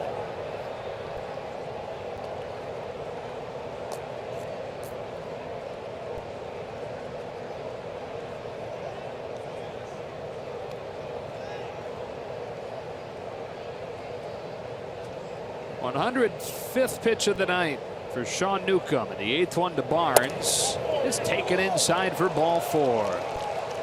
It's likely going to end his night.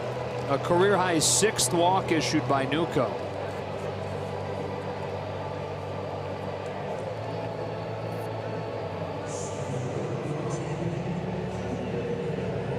He's due up second next inning, so maybe they let him try and finish this thing off still and get the pinch hit for him. I think that call was last batter.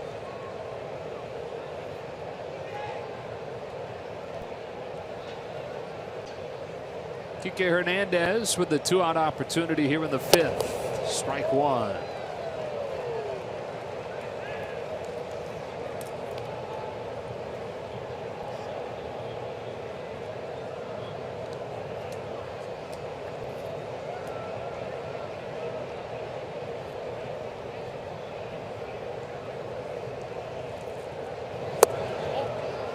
One and one.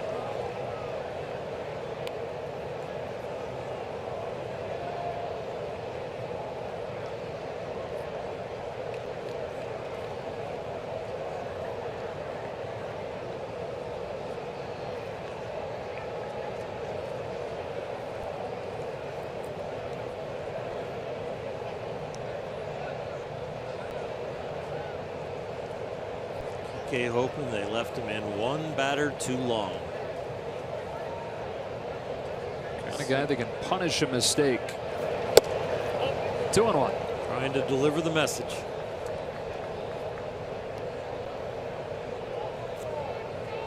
Newcomb now within 2 pitches of his big league career high. And the Dodgers have forced him to do it in less than 5 innings. He's ready to deal 2-1. Here it comes. Ball 3. Barnes headed to second, and for the second time tonight, he's advanced on a ball that barely gets away from the catcher Flowers. The more he plays, the more you like him, and the more you see that he's got the details of the game right there on the tip of his tongue. Austin Barnes. The first look was the good one when he saw the ball go into the dirt. That second look was just to make sure is there going to be a throw.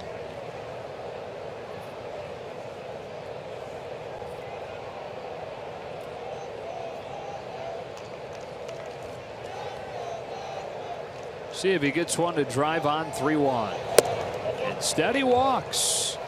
The 7th for Newcomb. First and second for Puig. Ryan Snitker hasn't budged just yet. Wow.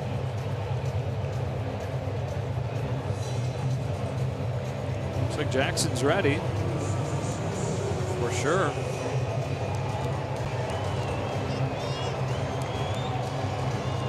Looks like he was just buying an extra second or two.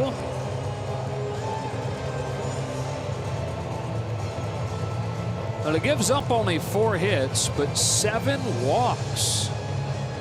That's why over 4 2/3 he throws 110 pitches and will leave with men at first and second. 2 out. Yasiel Puig to face the Atlanta bullpen.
And who's out? Brought to you by In-N-Out Burger, and it is Luke Jackson who's in for Sean Newcomb. This young fella got an out against the Dodgers the day before yesterday and has not been scored upon of late. It's been pretty doggone hot. A nice running mid-90s fastball, a slider, and a curveball, and he's brought in to face Mr. Yasiel Puig, who walked both times against Newcomb and has reached in 6 of his 9 plate appearances in this series. Barnes at second, Hernandez at first, both having walked themselves.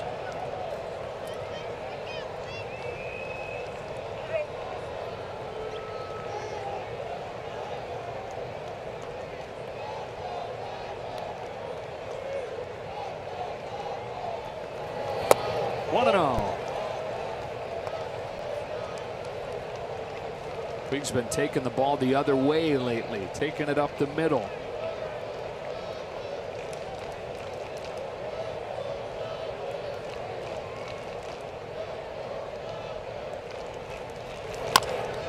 Big bounce to the third, and Phillips will step on the bag to finish the inning.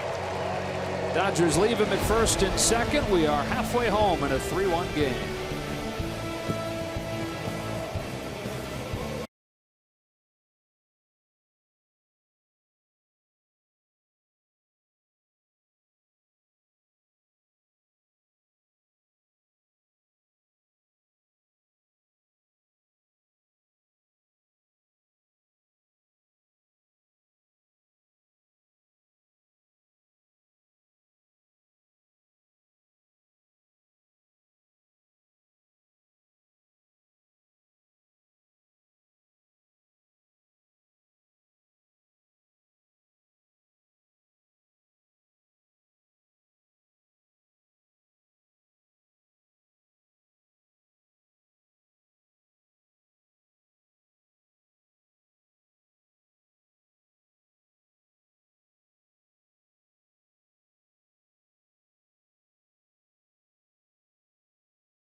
A 3-1 lead over the Atlanta Braves, and just announced today Sportsnet LA has another partnership with KTLA. The final 6 Tuesdays of the regular season will be simulcast on KTLA, the first one being at the Pirates on August 22nd, again 22nd, August 29th, and then 4 Tuesdays in September to end the regular season, guys.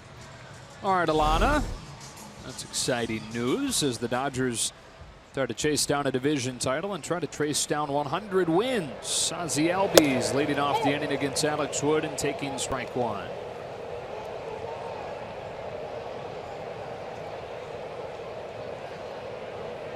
Only 2 teams in LA Dodger history have won 100. Both those teams won 102, 1974, 1962. Happened 4 times in Brooklyn. The record 105 in 1953. 2-1.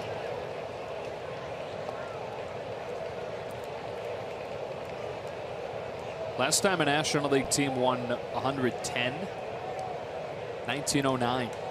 Wow. Pirates 3-1. That's a long last time. Dodgers on pace for 114.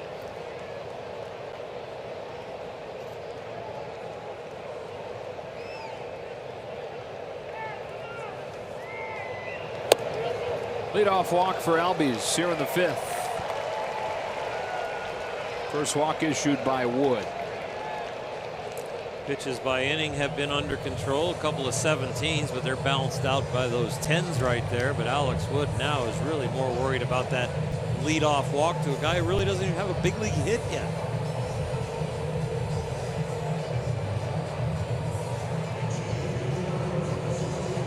Blaine Adams in the pitcher's spot, pinch hitting.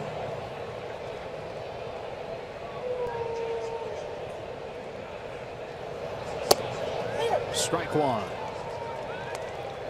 Debuted with the Royals a few years back in 2014 with a couple of games, and then went 3 full years without playing in the majors before getting another opportunity here with the Braves. Albies has good speed. 1 ball and 1 strike.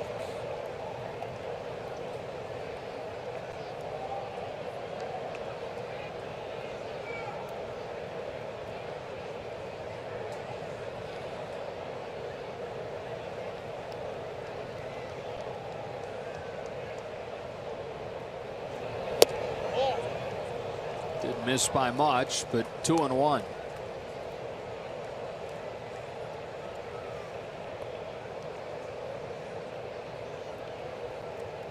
Alex Wood was the pitcher of the month in May. The Dodgers got their second pitcher of the month the other day with Rich Hill in July.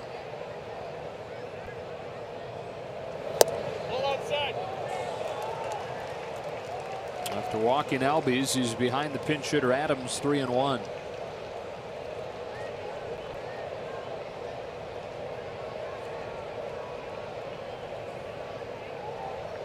Top of the order coming up.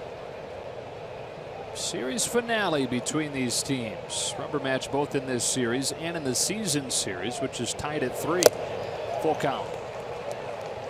Shook off a fastball in, shook off a fastball away, threw a 3-1 changeup with a 2-run lead here. I'm very confident in that pitch. Lane, a good fastball hitter. Looking for a ground ball double play right here. Wood, one of the top ground ball pitchers in baseball. Barnes calls for a fastball, and on a 3-2, Albies takes off on a foul ball.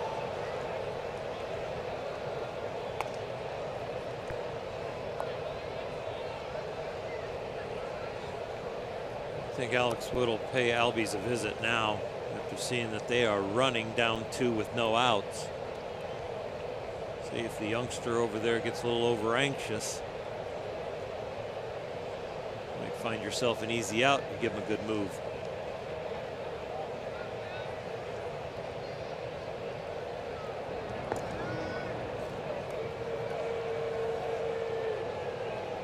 I don't mind the second move. If that was a setup move to show him something basic, and you've got one that's a little bit more deceptive, this is a good place for it. He also set up the strike him out, throw him out on the next pitch after this. He runs, got a good jump, but ball 4. Back-to-back walks to 8-9 in the order for Wood, and Atlanta has the tying run on with nobody out here in the 5th.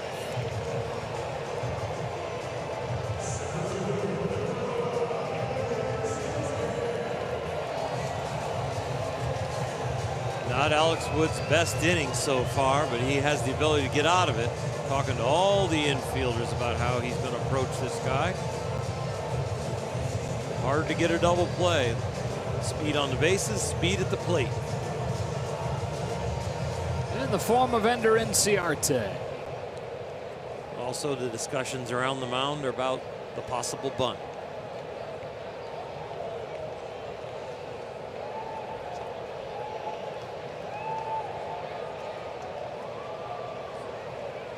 Two on, nobody out, and Wood's first one.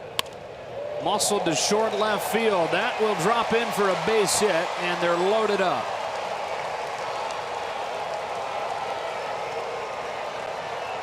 That will happen. Yes, it's unlucky, but what makes it painful and not just normal in the game of baseball is the 2 walks prior. Fastball in, makes an outstanding pitch, jams him, but balls in play have a chance of falling in, and walks have no defense.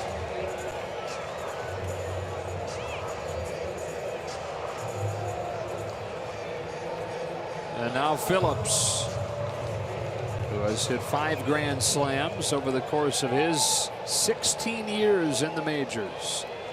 Albies at third, Adams at second, Inciarte at first.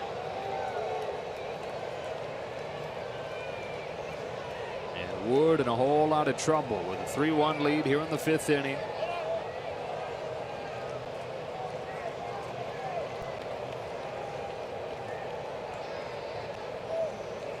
Brandon Phillips is not shy in these situations.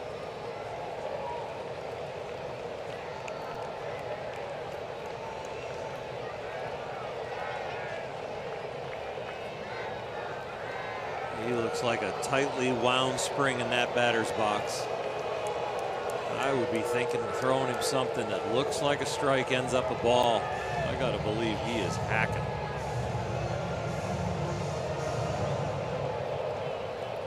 Wood does have one of the highest swing and miss percentages in baseball, although tonight only has 1 strikeout.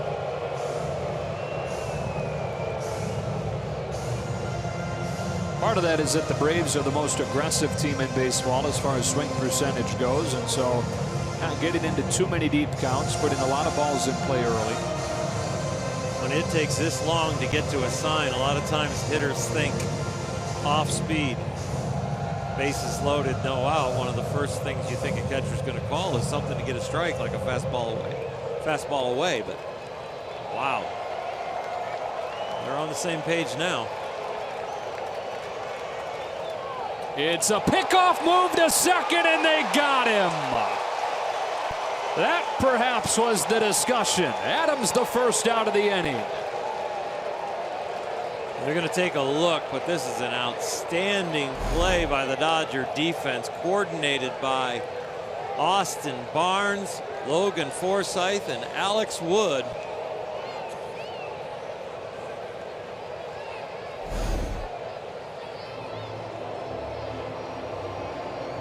Yeah, they're going to challenge.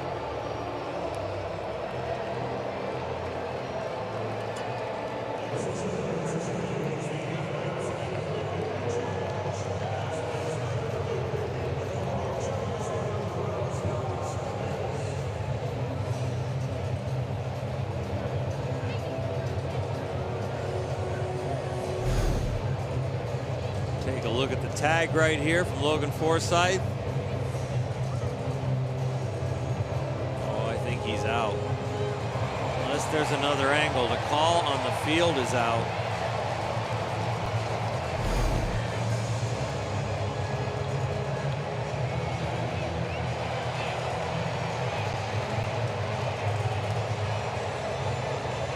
Comes off the bag after the slide too. Let this replay run, because the hand might beat it, might not, but watch as this continues to run, as the hand comes up and off, and now there is nothing on the base after that. Is his hand still on? Is the glove still on him at that point, though? Yeah, the glove actually goes up the arm and then touches the right arm in front of the bag, which is also off the bag. Both of his arms, almost in a swim move, end up straddling the bag and not touching with either one. So yes, maybe out there, but maybe safe. And now looks like the glove's on. Now the glove's off, but nothing of his is on. And now it's, I think he gets him again right there, scraping across. You think he had him at first? I do. Yeah. I think the hanging chat is the call on the field is out. Right.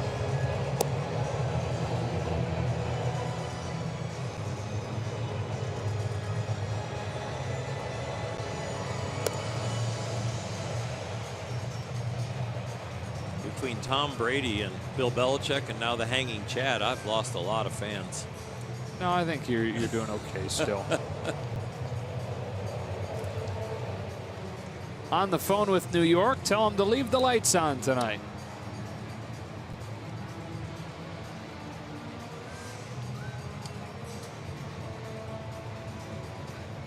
There's so many ways to call him out here, and there looks like there's only one way to call him safe. That's the original hand maybe getting in there.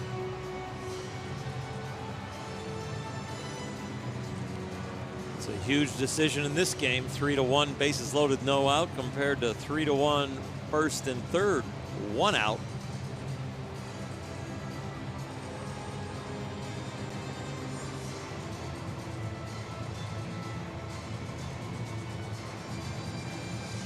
It's a long one.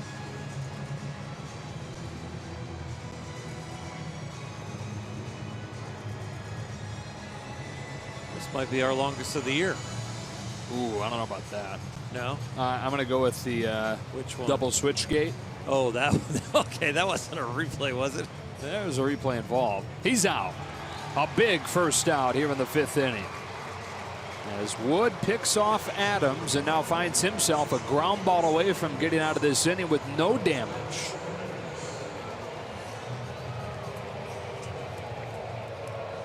One to 4 pickoff.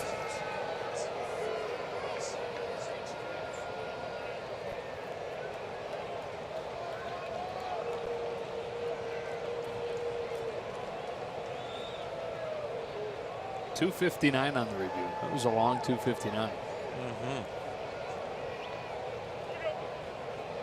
All right, so with Albies at third and Inciarte at first, Wood's first one to Phillips is cut on and miss. You were talking about that exact thing a few minutes ago.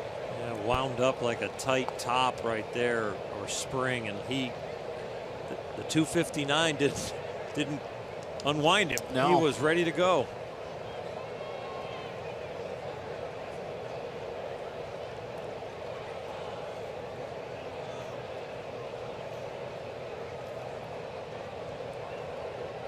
Barnes wants this one in. Here comes. It's up, 1-1.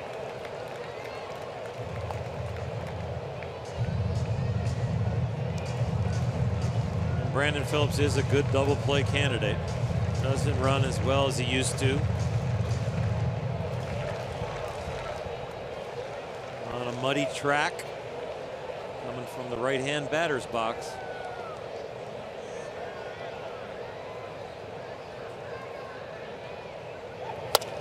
Ground ball to short. Hit softly, though. Seager gets one at second, and they turn the double play.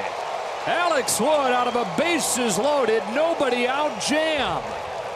Gets the first out with a pickoff, and then the ground ball machine induces one. 6-4-3-3-1.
Game. He's been back and forth between the big leagues and the minor leagues this year. Pretty good numbers in his 8 games up. They're looking to hold the damage down for the Braves, keep it close 3-1. Kind of depressing to go out there and play defense after you have bases loaded, no out, and don't gain any ground on the Dodgers.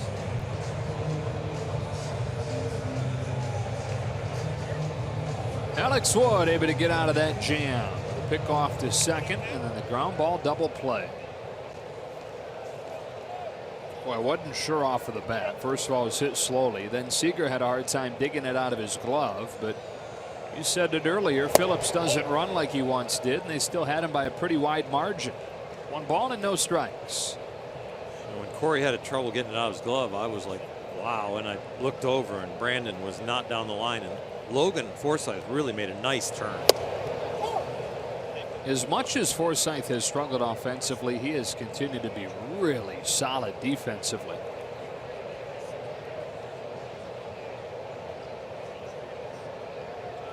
At both second and third. 1-2. Those guys in the middle infield, like a couple of dancers. You see that little juggle right there. That can throw the timing off of some second baseman. Logan Forsythe, though, solid over the bag with his balance and able to maintain it and still have the quick exchange. With the first out of the inning. It brings up Chris Taylor, and our top tier play of the game brought to you by Arco. His 2-run home run off Newcomb in the 4th. Got a blooper earlier, a pop up, and then he just clobbered that ball.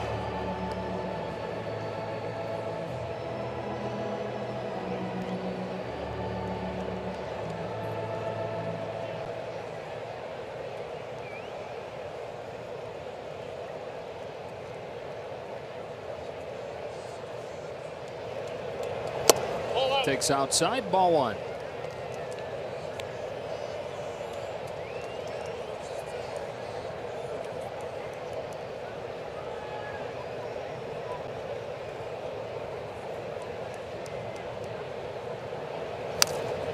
One and one.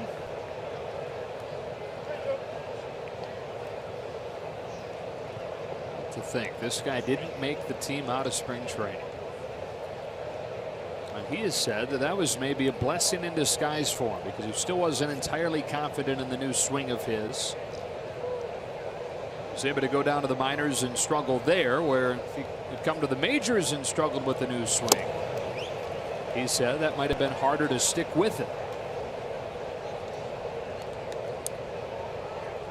He got his right from the beginning of the season. Some other Dodgers have gotten their demotion to get things squared away as the season has gone on. A few guys in the bullpen, a few guys in the lineup. 2-2.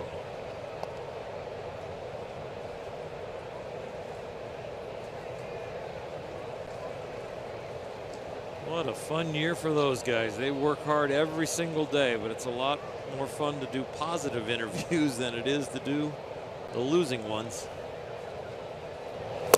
Full count.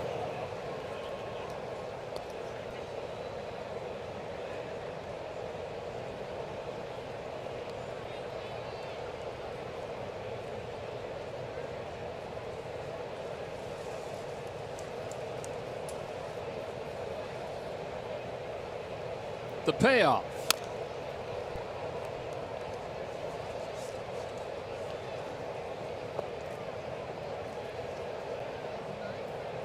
Jason Hirsch, 25 years old, out of Dallas, Texas. Pitched at Oklahoma State, and the Braves drafted him in the first round in 2013. Had a nightmarish debut last year. Gave up 5 runs in 1 1/3. Big bouncer. This will be a tough play. Barehand pickup Camargo, but his throw is late, and Chris Taylor has his 3rd hit of the night. Well, now over 311, he has entered the top 10 in the National League in batting. Ozuna was at 311 coming into the night. Rendon's at 314. Taylor's going to slide in right between those two with that hit right there. So he's got 3 of them. Seager coming up now with a chance to get his 3rd.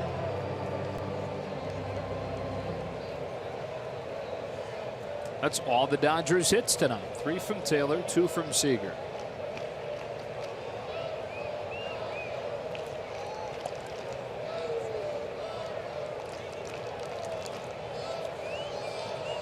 when you think ahead to the postseason, and it's easy to do right now for the Dodgers, you hope that they're not, but easy to do for the fans.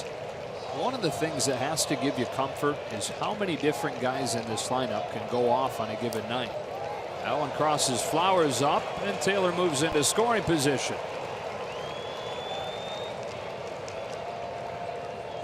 There are not many nights where a loaded Dodger lineup is all going to go cold. If the playoffs are a crapshoot, you just have some loaded dice when all of a sudden you got 1 through 8 that can do the damage, and then you go to the pitching staff and you go, well, Clayton Kershaw, Yu Darvish, Rich Hill, go down after that with Kenta Maeda and Ryu, and McCarthy might get healthy. And you didn't even mention Alex Wood. Oh yeah, and Alex Wood's on the mound tonight, so I wasn't thinking of the alternatives. And I'm just telling you, you got loaded dice where all of a sudden the crapshoot might turn up 7 real quickly for you. Like we said the other night, there is, even if you admit it's a crapshoot, you can still boost your chances within that. And they have done that to the maximum. 2-0.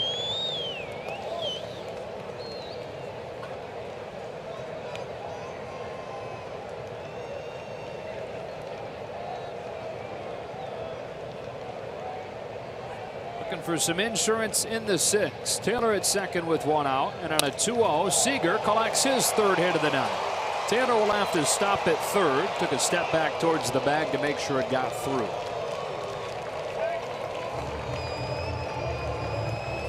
Corey Seager with 3 hits, and we're going to take a look at one of them with the Morongo Casino slow-mo cam. A beautiful swing, nice level hips. Bat comes through the hitting area and stays there for a long time.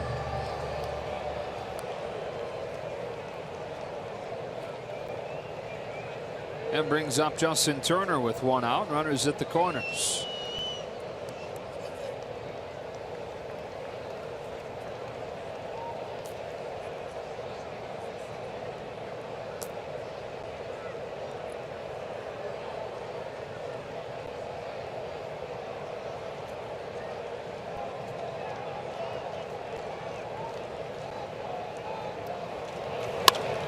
Turner pops one into right center. Inciarte runs it down.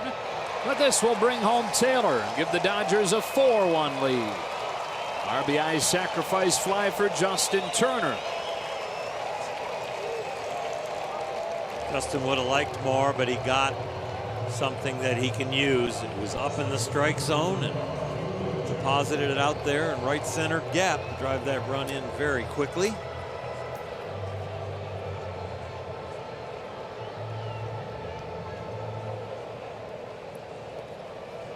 And you saw Chris Taylor passing along some information to Cody Bellinger as he went by him. First time that either one of these guys have seen Hirsch.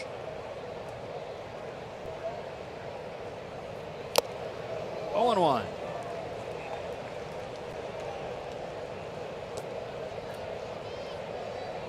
So Taylor scored 3 of the 4 Dodger runs in this game. It has 3 of the 6 hits.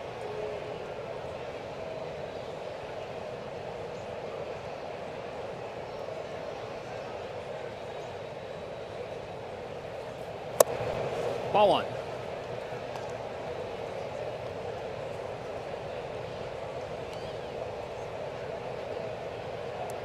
Cody's going to see predominantly fastballs from Hirsch. Breaking ball is a slider, and about 10% of the time he'll throw a changeup.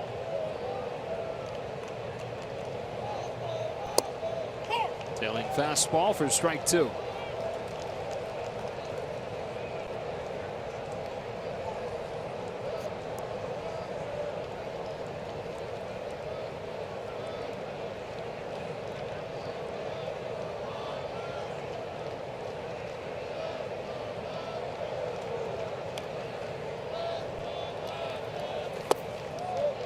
Takes a change. 2-2. This is the rubber game of the match. Dodgers at risk of losing a series, not when they're up 4-1 now, but the last time they lost a series, what was in early June to Washington? I think the 2nd through the 5th.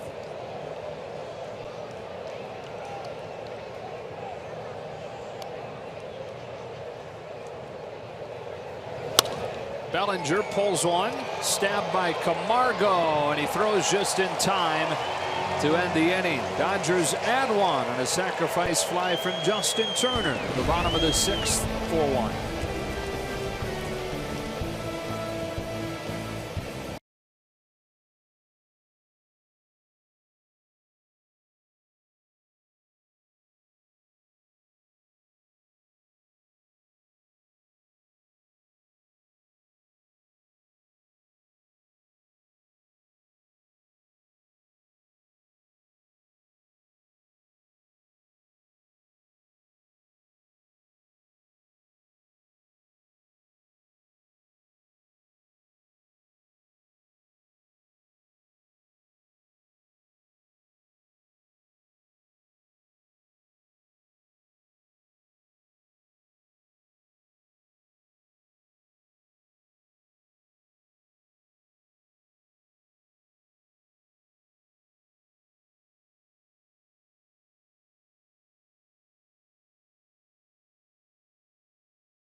Dodgers baseball on Sportsnet LA is brought to you by Nissan.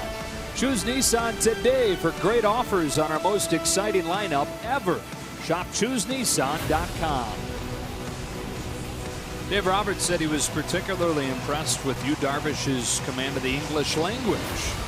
He does use an interpreter, but still has a pretty good hold on the language. Both of his parents spent a lot of time in the United States when they were younger, and he spent his fair share of time traveling internationally growing up.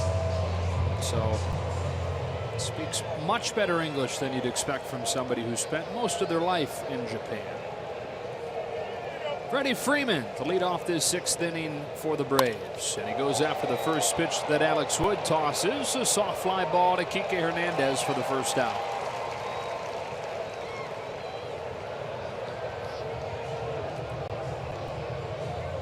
Alex Wood much better this time around than when he got lit up for the 9 runs against his old team. First time that he faced them this year. Not necessarily been his usual dominant self, but he's been able to hold him off of the board, with the exception of that first inning run.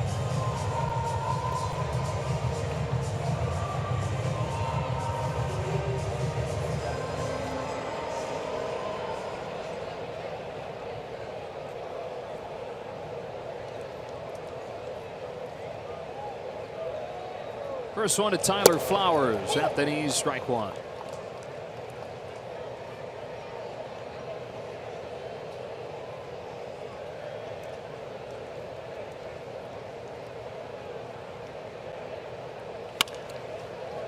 Corey Seager. 2 out. What a turnaround this game has had. Bases loaded, no out, pickoff, double play. Dodgers come in, get a run, and Alex Wood gets 2 quick outs in the 6th. I mean, it just really turned on a dime. Atlanta was just an eyelash away from getting back in this thing. Seems like a long time ago now. Yeah. There's just 1 inning to go in the bottom of the 5th. Nick Markakis got his 2,000th career hit his last time up with a single to left. And you were here to see it, Oral. Well, congratulations to Nick. It is no small feat.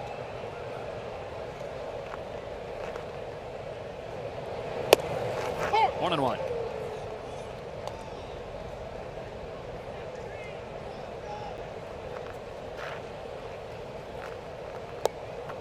That was 5'9", really scrawny when he was a high school junior. 6'2" by the end of his second year in JUCO ball, though, and then taken 7th overall by Baltimore. Didn't hit the first home run of his life over the wall until his senior year of high school.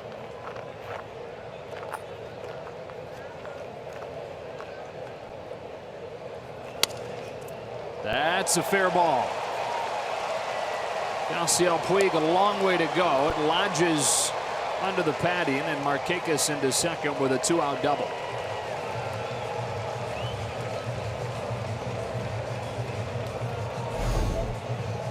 '2001 hits, broken bat. The last ball will be a souvenir. This will be a little bit more routine when it comes to a 2-out double.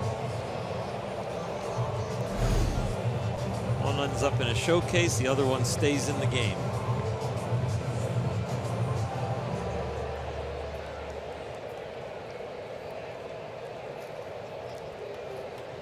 Up comes Camargo.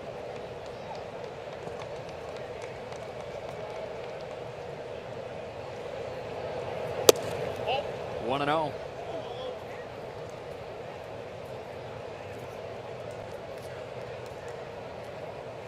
Braves got their only run of the game in the first inning with a 2-out rally. Freeman singled, Flowers doubled.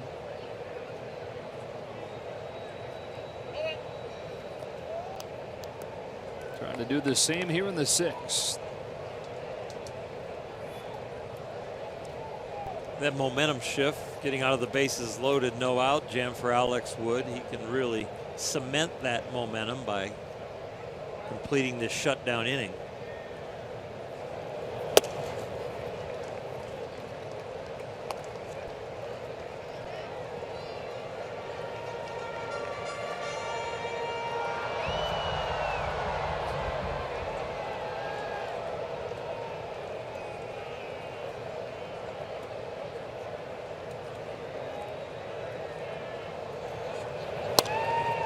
Two and one.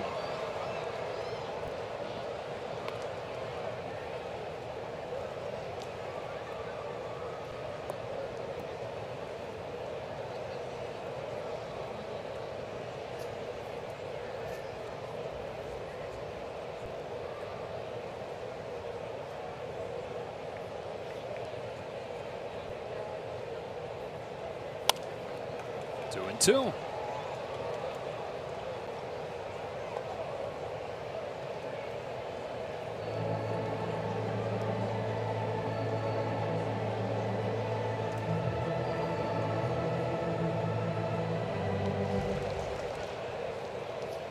Definitely in swing mode. If you can make something look like a strike and get it below the knees, I think you got a chance to strike him out.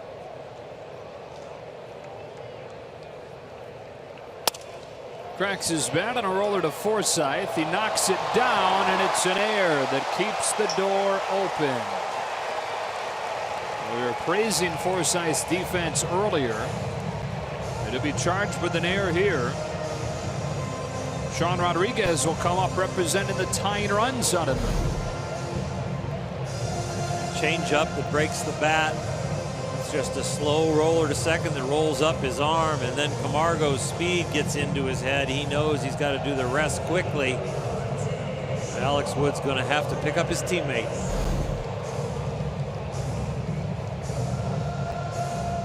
After a visit from Rick Honeycutt.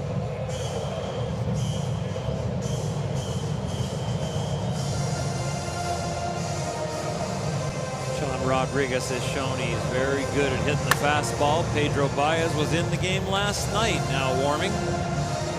Gave up the home run that won the game for the Braves to Tyler Flowers.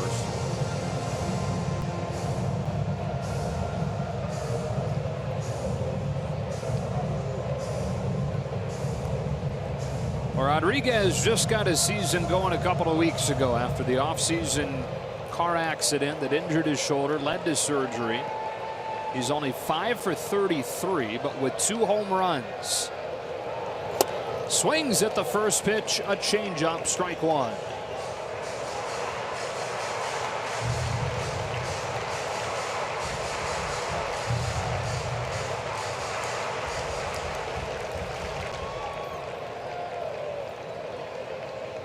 Wood trying to wiggle out of another jam. In a 4-1 game in the 6th, here's his 0-1. Ball one.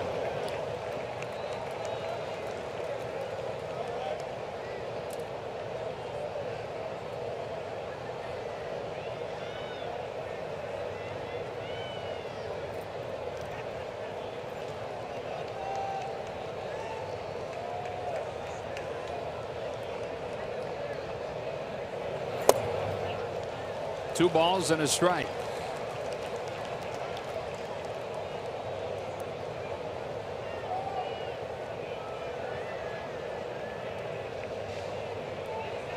Got to believe he's going change up away right here. He's shown a lot of confidence in hitters' counts to take the sting out of the swing. Good call. 2-2.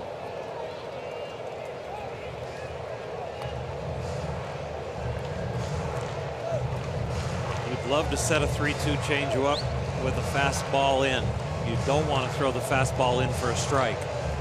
Not when a fastball in mistake could mean 3 runs and a home run. So if you're thinking a pitch ahead and you don't mind going to 3-2, fastball up and in, change up away. Slider down and in, looking like right now. He got him swinging on one that he left over the plate. Got away with it, and after 6, the Dodgers lead 4-1.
An 8-time All-Star, was widely considered one of the best defensive first basemen of his era. Be one of the first 40,000 in attendance on August 15th versus the White Sox and receive a Gil Hodges bobblehead presented by San Manuel Casino.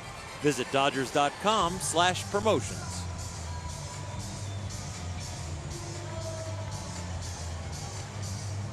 Logan Forsythe to lead off this 7th inning for the Dodgers. You got 1 in the 3rd tonight to tie it on a bases loaded walk from Forsythe. 2 in the 4th on a Taylor home run. 1 in the 6th on a sac fly from Justin Turner. Here we go in the 7th with ball 1.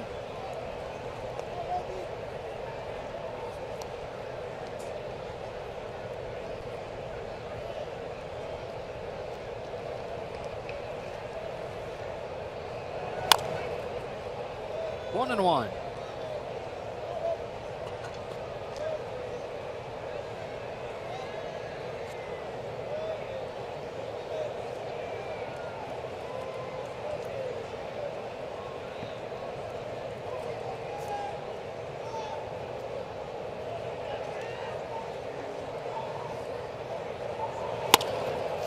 Ground ball into center, base hit. Forsythe aboard for the 2nd time tonight with a leadoff single.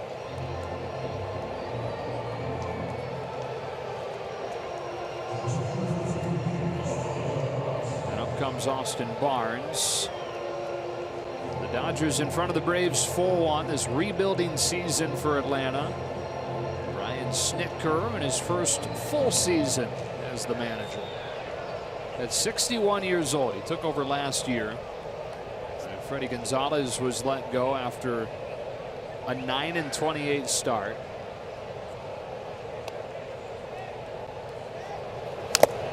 He was called up from AAA like a player. As the AAA Gwinnett manager, was called up and fulfilled a dream to take over as manager.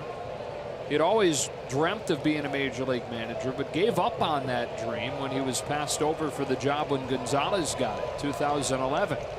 And after all, Snitker was 55 at that point, so he just thought that he saw the writing on the wall and said he wouldn't let it define him, but just kind of figured that he would never manage in the big leagues. He'd either manage in the minors or maybe get a chance to coach in the majors again. The Braves rewarding his loyalty. This is his 4th decade into his 5th decade in the organization. Barnes gets hit, and they're at first and second with nobody out. Snitker first joined the Braves as a minor league catcher. Spent 4 years in the system, really struggled. The farm director at the time pulled him aside and said, hey, this clearly is not going well. What do you think about coaching? That farm director was Hank Aaron. Served a really short time in that position.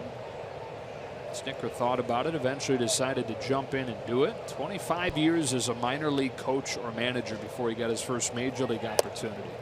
Hernandez looks at a strike. He was part of those great runs for the Braves through the 90s into the 2000s. Decade on Bobby Cox's staff. And then back into the minors to manage after he was passed over for the job when Cox left. And he thought that was that.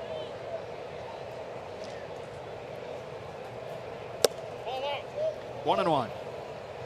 Quite a story. He's back in a big league dugout as a manager there for the first time at 61 years old.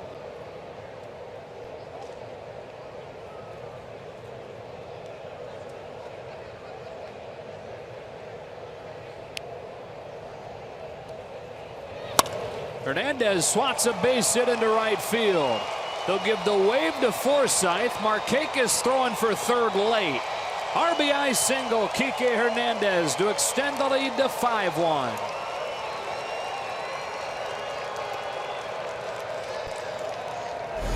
Nice piece of hitting, staying on this ball away and staying with it so long that you hit it really hard. Good base running out there by the Dodgers. Logan Forsythe cutting them close. Austin Barnes getting over to third.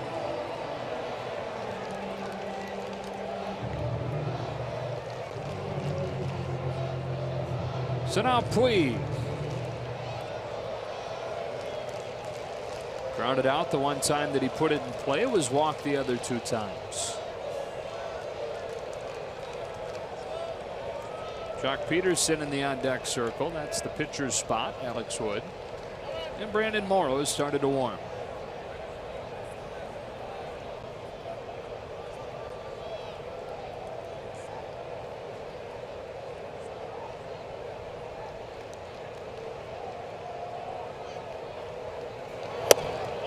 Ball 1.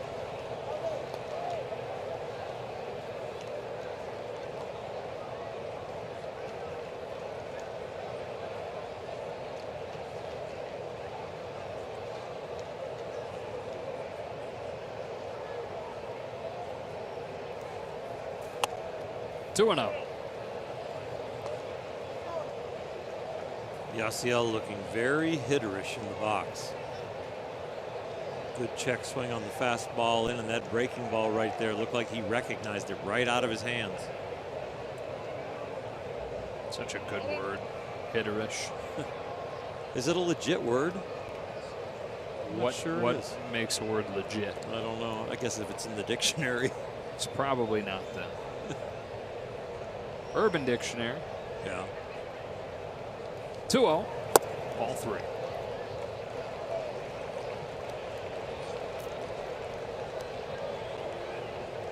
Yasiel there with some feet tapping after that take, kind of a tribute to Adrian Beltre. Yeah, he was doing that a little bit last night too. That set the internet on fire. So nobody takes like Yasiel takes. Swings away at a 3-0, and it is a 6-4-3 double play, but it does get a run in, and it's 6-1.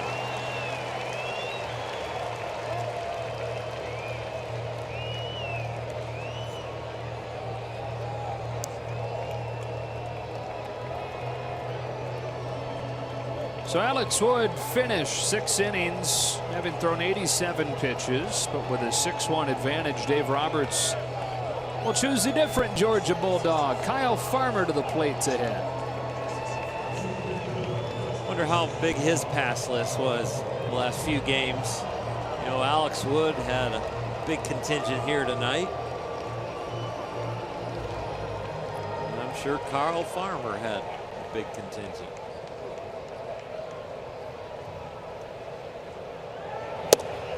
First pitch off speed, strike one.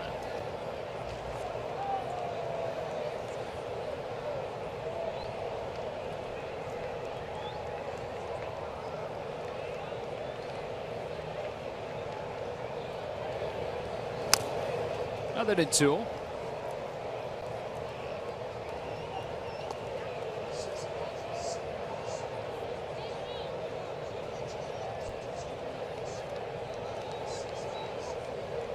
Couple of pitchers of the month chatting it up. That's right. May and July.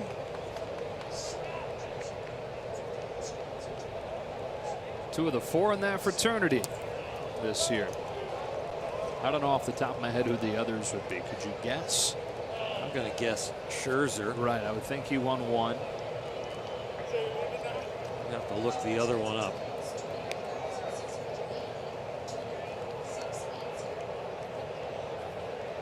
You know how consistent Clayton Kershaw was before he got hurt?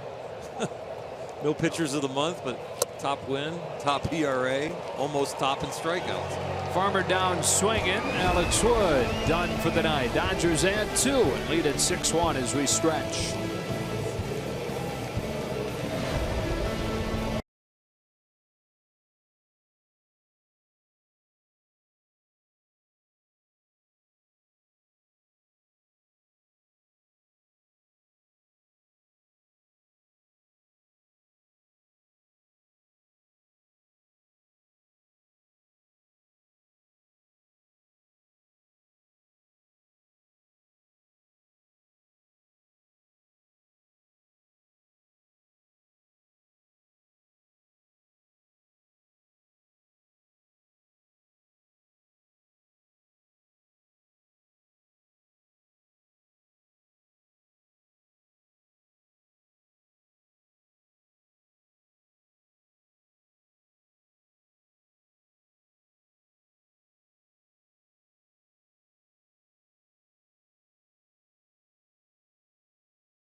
This is Alex Wood in a 6-1 game in the bottom of the 7th inning, and boy, there were a couple of situations where Wood was in trouble. His bases loaded, nobody out, jam in the 5th, a pickoff, and then a double play ground out.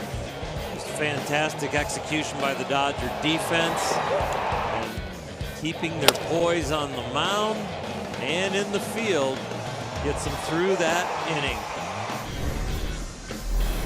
And the big strikeout in the 6th. A couple of change-ups away, fastball in, and finally got him with a breaking ball. So they go to the bullpen. Only 87 pitches in, but Dave Roberts obviously with an eye on the bigger picture here. And that is Alex Wood being as fresh as possible in October. Ball one on Ozzie Albies. Alex Wood, as good as he is pitching this year and the season with a few months still ahead of him, probably about 10 starts or so. We're going to watch his workload with an eye on October. Got the answer to the other National League Pitcher of the Month this year. We could have had 30 guesses, and I bet we wouldn't have gotten it. Really? Ivan Nova of Pittsburgh in April. 1 and 2. It was Scherzer in June. So Wood, Hill, Scherzer, and Nova. You're right. We could have had a lot of guesses.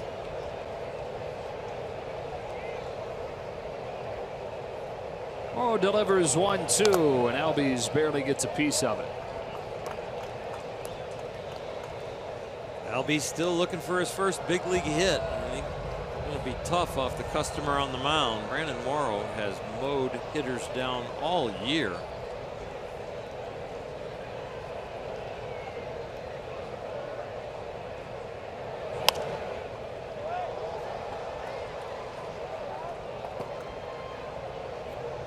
Debuted in the opener of this series at 20 years old. He's the youngest player in the game.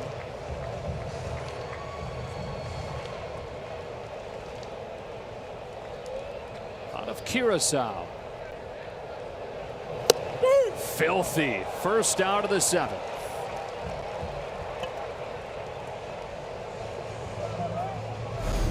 Still no hit, but you can add a strikeout, go 97 fastball up, and then a breaking ball. Even when it's up, it's sharp. Hard to pull the trigger. Pinch hitter coming up against him. It's Matt Adams.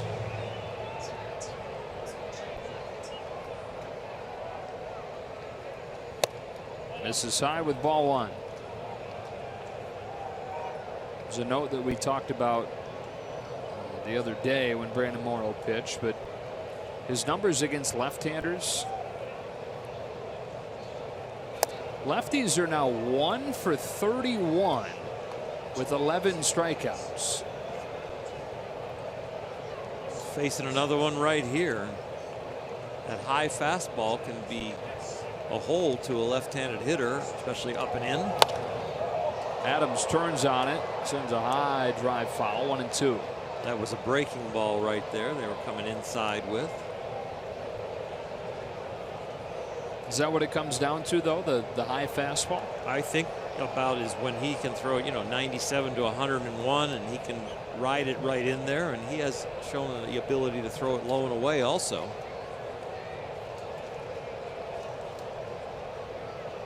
Here comes the low and away one.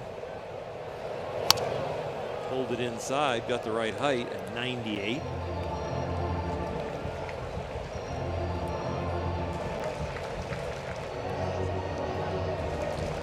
So lefties are hitting .030 against him. Right-handers hitting .245.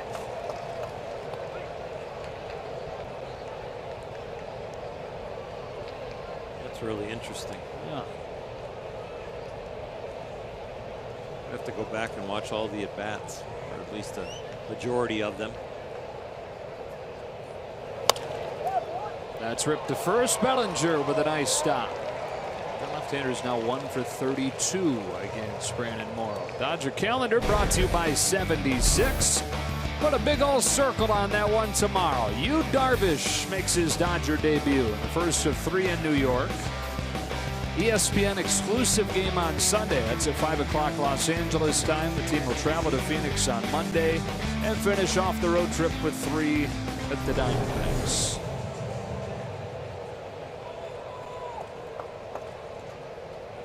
We'll have Sunday off, but the team won't. That'll be on ESPN, Sunday Night Baseball. Where have I heard that? Did you just say that? I did. I was reading something. I'm sorry. I was actually trying to break down Morrow and left-handers and right-handers. 1-1. Well, what do you got on that? I didn't come to a conclusion yet. Nothing that I can bring to air, but I will take that as a challenge for the next time that he comes into a game.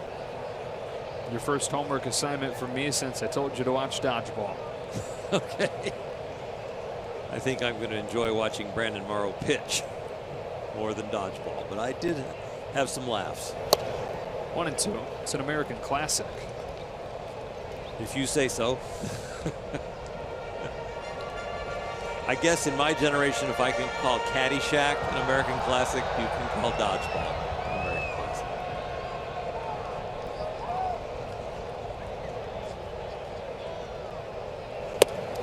Two and two.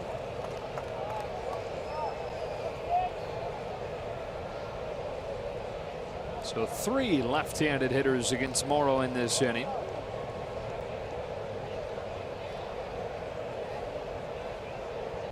A couple of them really good. Adams and now Inciarte. Waits on a 2-2. And he struck him out. He went around on a sharp pitch that bounces. 1-2-3 go the Braves against Morrow. We go to the 8th.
Baseball on Sportsnet LA is brought to you by BMW. See a Southern California BMW Center today for exceptional offers or visit SoCalBMW.com. Back in Atlanta where the Dodgers lead the Braves 6-1. Trying to take this series, trying to take the season series, and now facing Ian Kroll. Going through pretty much of a tough patch, but did retire the Dodgers with couple men on in the first game of this series. Fastball, slider, curve. Again, another mid-90s hurler. Top of the order, Chris Taylor with a chance at a 4-hit game. 2 singles and a 2-run homer. They gave the Dodgers their first lead in the 4th. 1-0.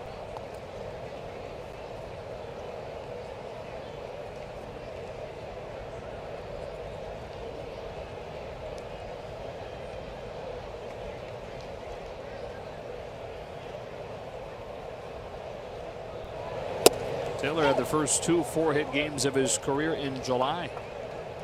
First one, he finished with a walk-off base hit against Arizona, and then did it in Chicago against the White Sox in a 1-0 game. Scored the Dodgers' only run that day. 1-2. White Sox coming to Dodger Stadium next homestand for 2. The schedule not very difficult when you look at what the Dodgers are going through here early in the second half.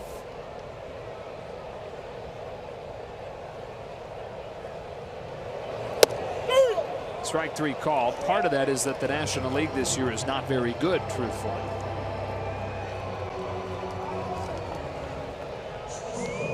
At some point in the season, I'm like, are they not very good, or are the Dodgers just so dominant? And I think it is a combination of both. I think this Dodger team has probably almost no flaws now. And you just look at what goes on around the National League, there aren't a lot of big powerhouses or consistency in the talent. Corey Seager has a chance at a 4-hit game himself, and he takes ball 1 from Kroll.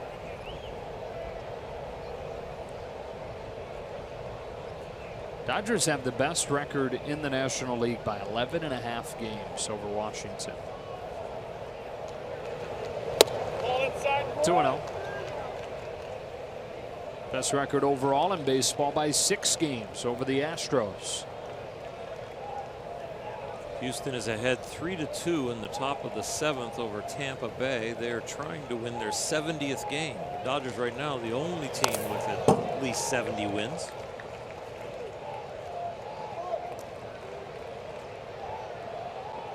Best record at this point in the season since 1944 for any National League team.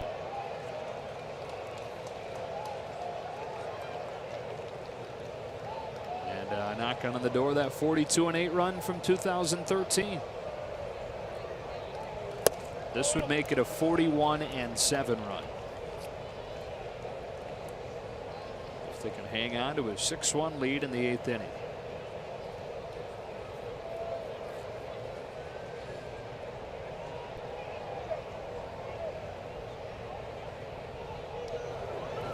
Seager walks.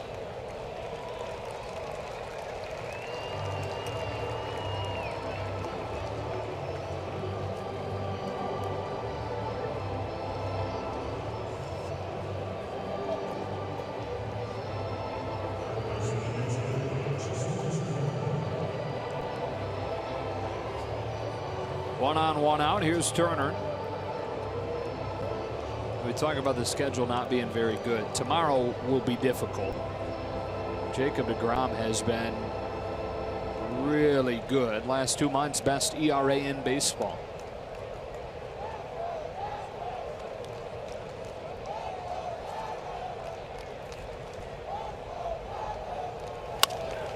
Ground ball to third. Nice stop by Brandon Phillips, and he throws him out. And only his 2nd career game at the hot corner.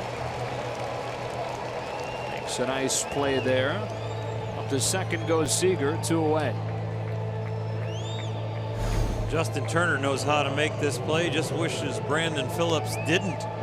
Very few games over there at third base in his career. Normally when he makes a spin move like that at second, it's a lot shorter throw, but a very nice accurate throw over there for the 2nd time he's ever started over there. One other time as a pro, that was in Double-A ball a long time ago. Yeah. Bellinger hitless tonight. Out in front here, strike 1.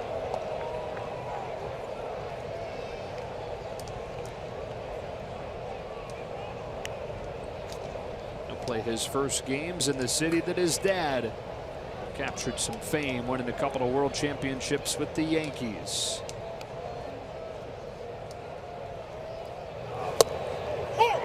Outside corner this time, 0-2. Cody has pretty vivid memories for a young boy being at those World Series parades. And parade with his family.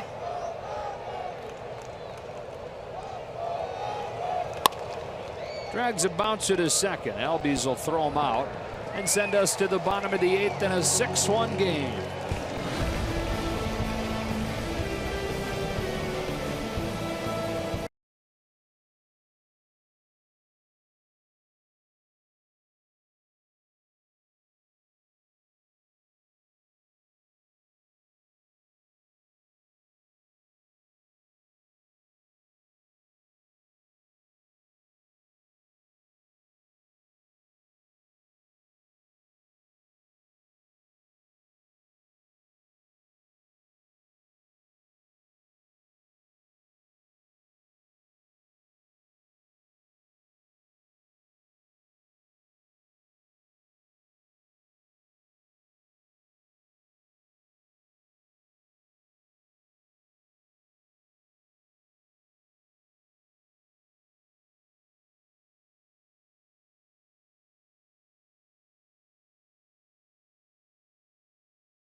Dodgers and Braves wrapping up the series, the season series for 2017. Tonight's a bounce-back performance from Alex Wood and Chris Taylor's 13th home run of the season, proving to be the difference right now. Access Sportsnet Dodgers brought to you by your Southern California Nissan dealers, Ned, Nomar, and John, breaking this one down.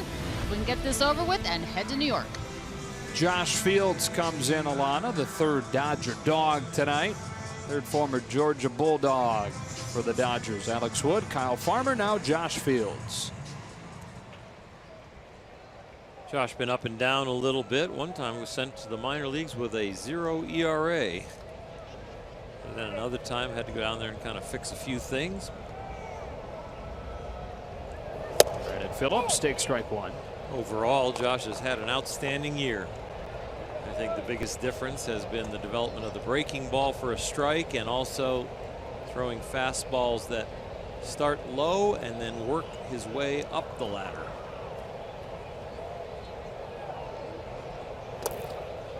Throws a breaking ball here, and it's 1-1. Another Georgia guy, Brandon Phillips from Stone Mountain, Georgia. Instead of signing a football scholarship, signed with the Montreal Expos when they drafted him in 1999.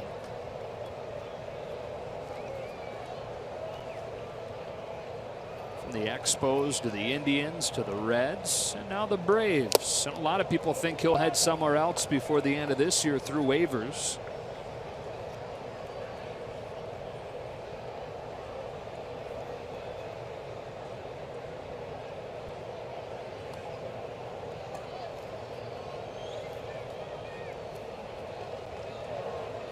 Leading off the eighth.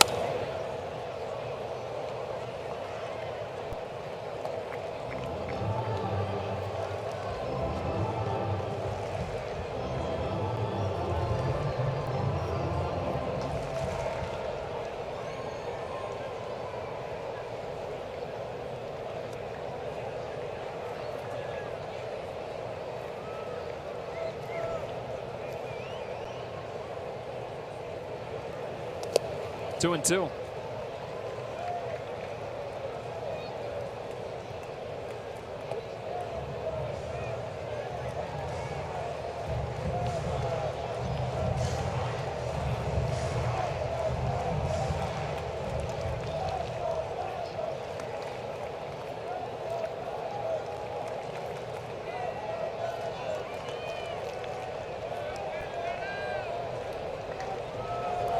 Field strikes him out and went up that ladder like you predicted for the first out.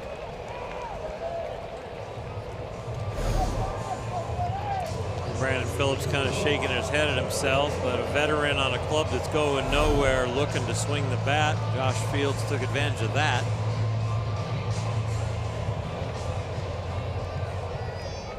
And now face Freddie Freeman from Orange County. Braves drafted him in the second round. Initially didn't plan on going pro. His plan was to play at Cal State Fullerton. Was going to study to be a CPA like his father. And then 2 a.m. on the day of the draft, he got a call from an Atlanta scout. Told him that, look, we will pay for your college if baseball doesn't work out, and then you can go and do the CPA thing. So he went in, woke his dad up and said, hey, do I call him back right now? I just got this message. It's 2 a.m. Short right field, Forsythe juggles and throws late. Freeman aboard with one. His dad said, well, it's 5 a.m. there and it's draft day. I'm sure they're up. Give him a call. So he immediately called him back and said, okay, I'll do it. Go ahead and take me in the second round. So the Braves draft him. He signs. Immediately send him to the Gulf Coast League. Flies out here and is really homesick. He's thinking that he's made the wrong decision. So his dad, who he's really close with, hops on a plane, flies out, encourages him to stick with it because he wanted to quit and go play in college, and or at least go study to be a CPA. Stuck with it. Here he is now, a perennial all-star. Still very interested in the whole CPA thing, though. And keeps in touch with it through his dad's business. His dad still does his taxes in the off-season. Well, he's got plenty of zeros to look after now if he's still into that CPA thing. Yeah, his dad said that it gets harder every year. Tax return, 1 ball and 1 strike. It's a good problem to have.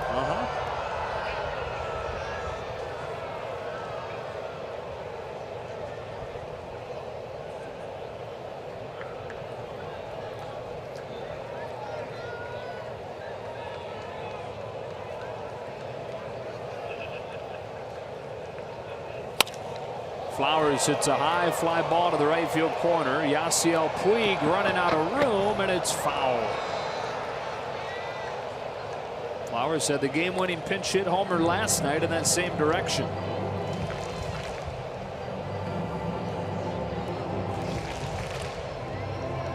The leg kick that Flowers has added not only gives him power to left field, but he has it to all fields now. I don't like what we've seen with Justin Turner and Chris Taylor.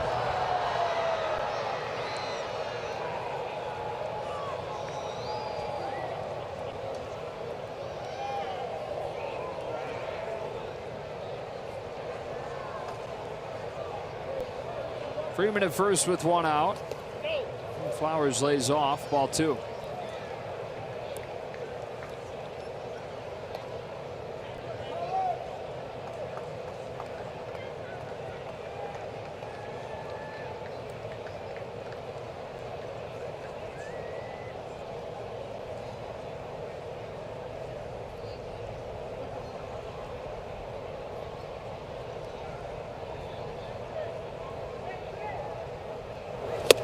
Fastball blown by him, 2 out. Well, Josh Fields gets 2 strikeouts in this inning in the upper rung of the ladder. Brandon Phillips was up there, and now Flowers are not blooming up there. Nice. Wow. 6-1 in the 8th. Killing it over there, Hershiser. Some strong water.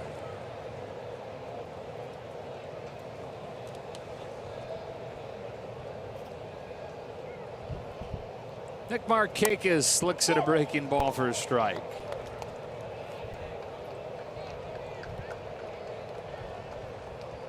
Is it like electrolyte water? Or? I don't want to do a commercial, but yeah, it's good water. Good. Happy for you. Nothing in 2.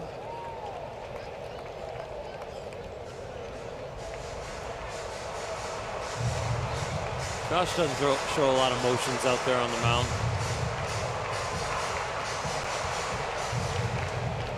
We have gotten to see his neck for about a month now. That's right. He had that long hair. It'd been years since he'd cut it. Markakis, it's a lazy fly ball to right. Yasiel Puig dances to it, and the inning is over. On to the 9th in Atlanta. 6-1 Dodgers.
election on Wednesday, August 16th, when the Dodgers host the White Sox. The first 40,000 fans in attendance will receive a pair of LA branded socks presented by New Balance. For tickets, visit Dodgers.com/promotions. Ian Kroll for a second inning of work. Well, the Mets team the Dodgers are about to face this weekend. Remember, they swept in a 4-game series in June. Dave Roberts has pointed to that, not necessarily as a turning point, but as a point where things really started to get special, and kind of a mark where this became a summer that felt a little different than others. It was a couple weeks after that last series that they lost to Washington. And the Mets have not gotten any better since then, selling off a couple of pieces. But Forsythe takes strike one, although holding on to more than I think everybody expected. Jay Bruce is still there. Curtis Granderson is still there. Neil Walker still there.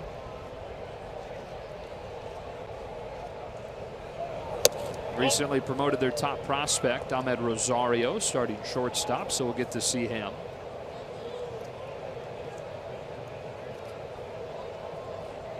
They have dropped 6 of their last 8 now, losing 2 of 3 to Colorado this week. 2-1.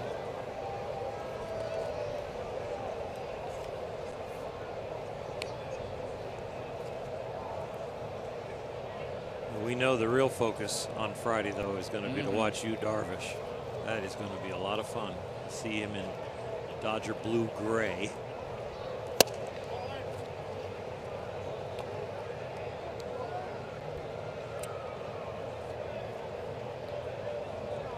We mentioned the other night trying to figure out when his first Dodger Stadium start would be, and I think we pointed to August 16th. And that's subject to change. Forsythe walks his second of the night, but if it does land on the 16th, that's his 31st birthday. Wow, that's awesome. Could probably start something on the internet for at a certain time when he takes the mound to have the Dodger Stadium fans sing him happy birthday. Yeah.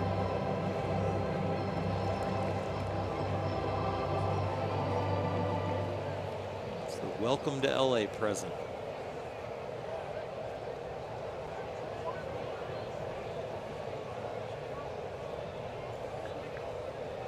Austin Barnes takes ball 1.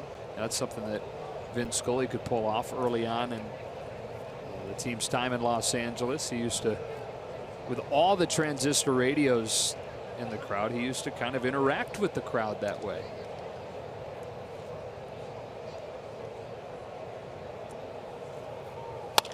Barnes drills one into right center field. That goes all the way to the wall.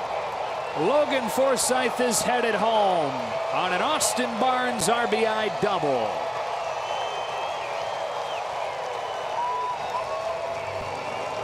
So Barnes has reached for the 4th time tonight. That's his first hit.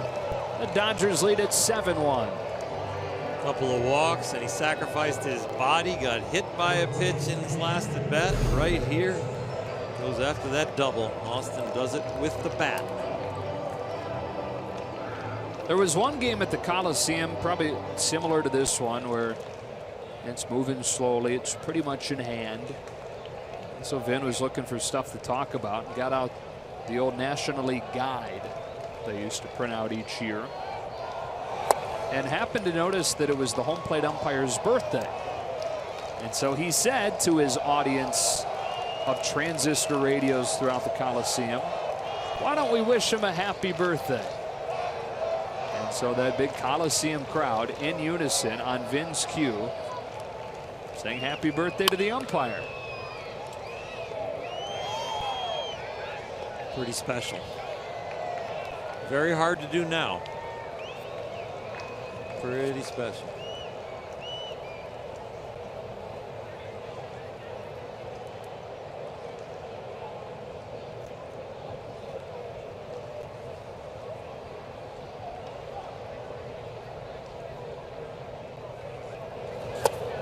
Two and one on Kike Hernandez.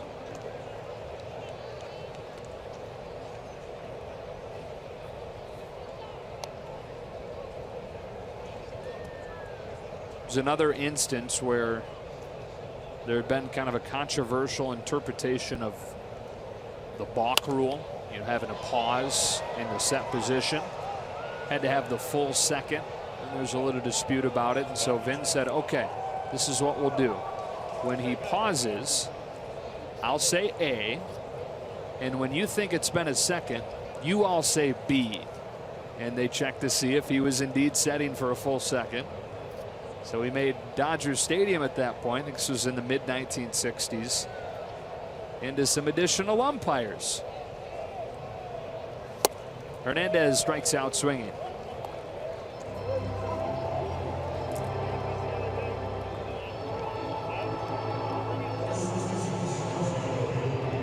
Hope Vin's doing well. Doesn't watch at all, but reads about the games, he said, each day in the newspaper.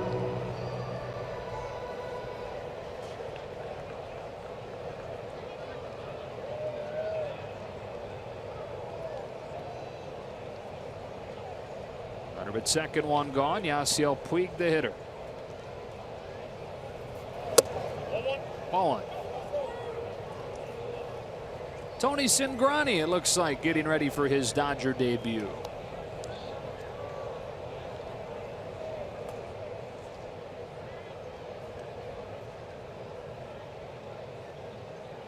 Kroll to Puig with a 1-0 pitch. It's ball two.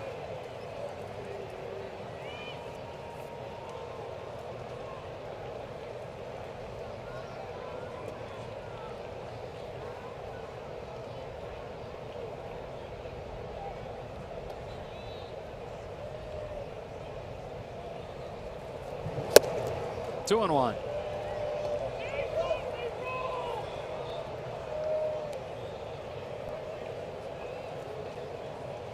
Yasiel sticking with the plan, has not gotten results here today. Hit a few ground balls that he won't like, but does not look like he is wavering from the mechanics or the approach.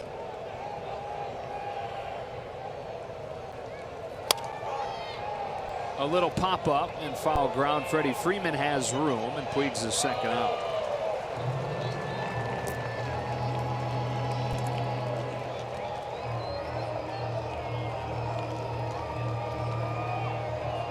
Kudos to the organist here playing young Jock as Jock Peterson comes up to pinch hit. He's no Dieter Rule, but he's pretty good, this guy.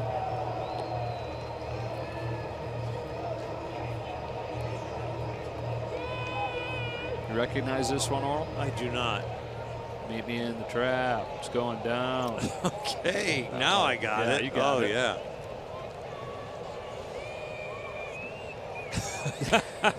Mike Levy, our producer, said I didn't get it. Can you do a little more? Nope. Rewind it. Strike one. That was not close to lose yourself. No, never will be.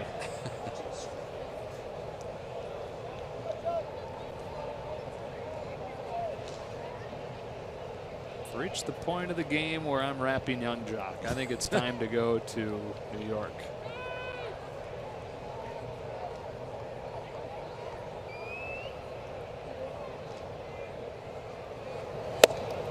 One ball and one strike. Jock has been getting more and more opportunities against left-handers since coming off the DL, really swinging a very solid bat.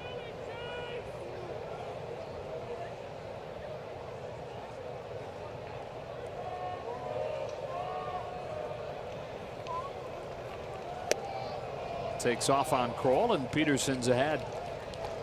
In some ways, with the success of Cody Bellinger and Chris Taylor, and you got the proverbial wake-up call. I think Yasiel Puig got the same call too. Once you're in the big leagues, that's not time to stop improving. The target is on your back, and there's a whole minor league system, and there are scouts looking everywhere for somebody to help the club and possibly take your job. Yeah, you often tell the story of when you were told that it's harder to stay than it is to actually get there. Yeah, Mr. Bert Hooton, great big leaguer for the Dodgers and other organizations, used to help me commute into the stadium. Within the first week of me with the giddy smile. Can't wait to get to the big league park. Pretty much broke the ice on that one and said it's going to be harder to stay here. That was an interesting sequence. Been a few of those this week where the Braves pitchers have kept going through time being called. It's actually the safest thing to do, because sometimes when you get mid-delivery and try and stop, you can get hurt. I've known some guys to actually throw that ball towards the hitter. Flipped into short left field. Rodriguez comes on. Phillips goes out and makes an over-the-shoulder catch. And only his second career game at third. He's just a heck of an athlete. Dodgers add one, 7-1 to the bottom of the ninth.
Lexus play of the game. Chris Taylor smashing that two-run home run against Sean Newcomb to break a 1-1 tie back in the fourth. And the Dodgers, it's been good to see, have kept tacking on as the night has gone on. They have. The bats have woken up, and Chris Taylor and Corey Seager have led the way. And now welcome to the Dodgers, Tony Cingrani, who came over at the trade deadline from Cincinnati.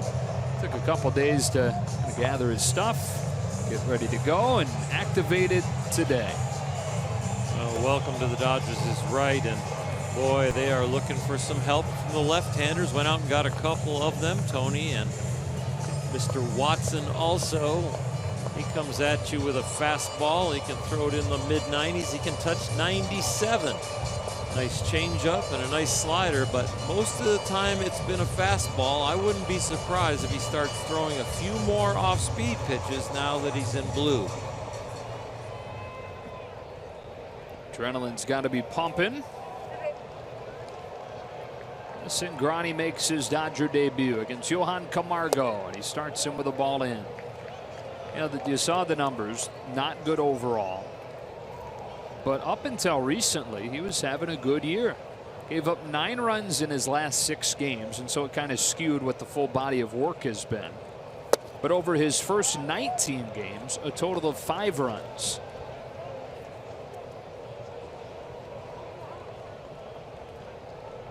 I think you have a long-term perspective with Tony, and you have a short-term perspective, and right now it's about helping the club.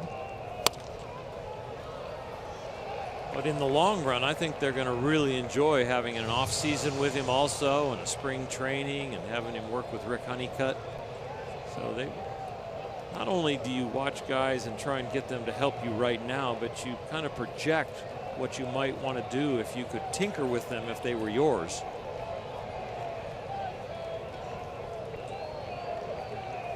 Here comes to the 2-1, and catches the corner, strike 2. Remember, Farhan Zaidi admitted to us that they looked at individual matchups with certain hitters when they were trying to figure out who they wanted to go and acquire as far as left-handed relievers. Here's a ground ball base hit into center. And with a lead as large as the Dodgers have, you can afford to do that and then afford to admit that you're doing that. Reason I bring it up, Tony Cingrani has held Bryce Harper to 2 for 9 in his career. Anthony Rizzo to 4 for 19. So those are two of those hitters in particular that you may look at when you try and assess the landscape in the NL in October.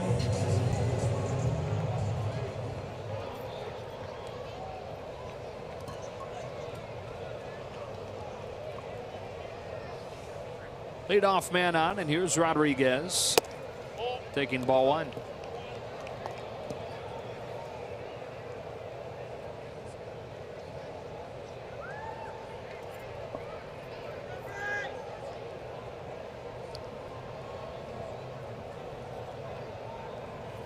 Those same two guys I mentioned. Bryce Harper against Tony Watson, 0 for 6. Anthony Rizzo against Tony Watson, 4 for 20. Some good numbers.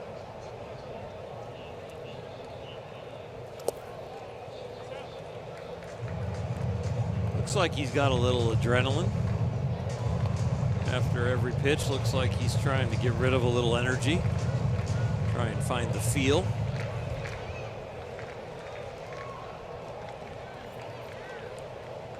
Fast twitch muscles seem to be fully activated.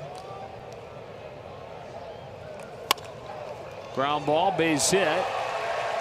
2 on, nobody out. You want to get through your first inning with your new club cleanly. So far, the ball is finding some holes for Tony. And the last thing he'll want is to need help to get through this inning. So get another ball hit like this, like Rodriguez hits it, but at somebody, you'll get 2 outs.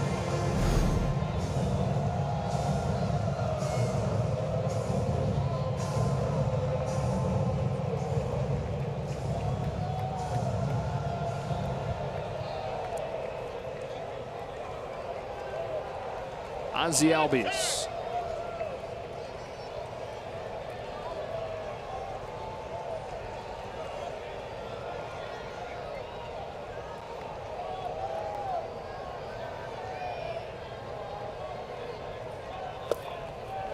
Crosses Barnes up, and they move to second and third.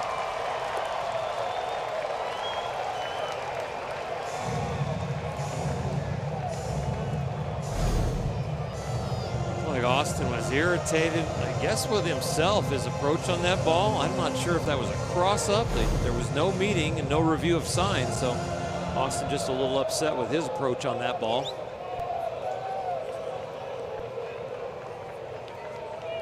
Albies a chance to drive in his first major league run.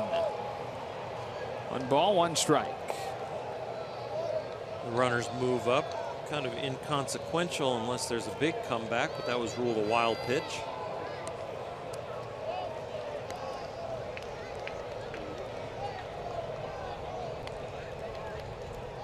Here comes the 1-1. High fly ball to deep left center field. Back goes Taylor and Hernandez. It's gone. Ozzie Albies' first career hit is a home run.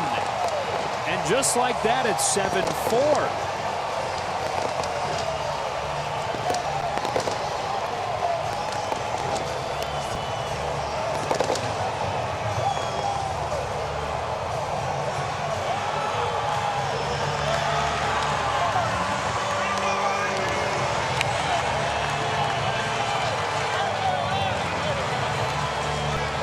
Looks like the end of his 3rd game in the big leagues. He's waited a long time to get his first hit.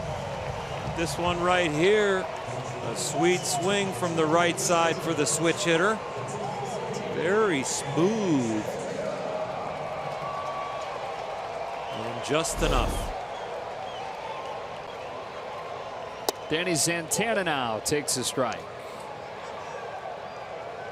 The Braves have gotten 3 against Cingrani in his Dodger debut before he's recorded an out. Still nobody warming down in the Dodger bullpen. Actually, I just now see some action down there. And Unfortunately, it's Kenley Jansen having to get warm. 2-0.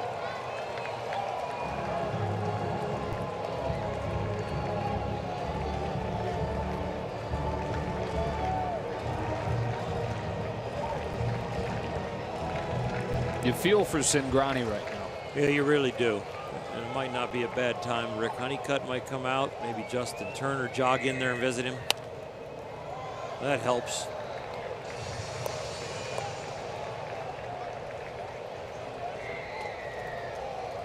It's a lonely feeling. First and foremost, getting to know all the new faces, which what a total gentleman Tony was when he got on the team bus today. He went row to row, introducing himself to every individual. 2-2. Or because he strikes him out.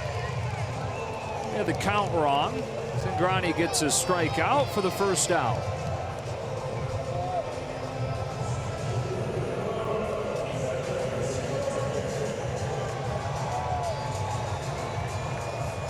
Top of the order now, Ender Inciarte.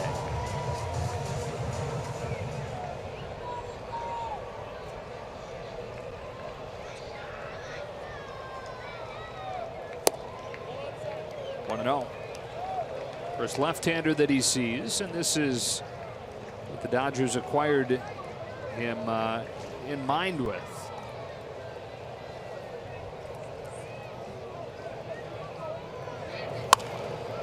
Looped into center. 2 out.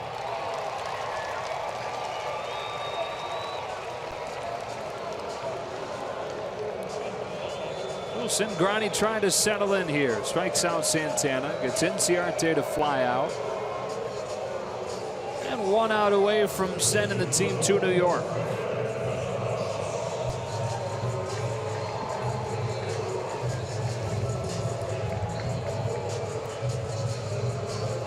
Ex-teammates here, Brandon Phillips and Tony Cingrani. A little tip of the hat from Brandon. Swings wildly, strike 1. A bit different game time tomorrow night. These 3 games have been at 4:35 Los Angeles time. Tomorrow 4:10. You won't want to miss it if you can hustle home from work. Start your weekend early. Yu Darvish, his Dodger debut against Jacob deGrom of the Mets. Rich Hill against Seth Lugo on Saturday. That's at 1:05. And then Sunday Night Baseball on ESPN at 5:05. Hyun-Jin Ryu, Steven Matz. We'll be back with you Tuesday in Arizona after that one. Here comes a 1-1, and Phillips grounds it foul. The Braves are down to their final strike.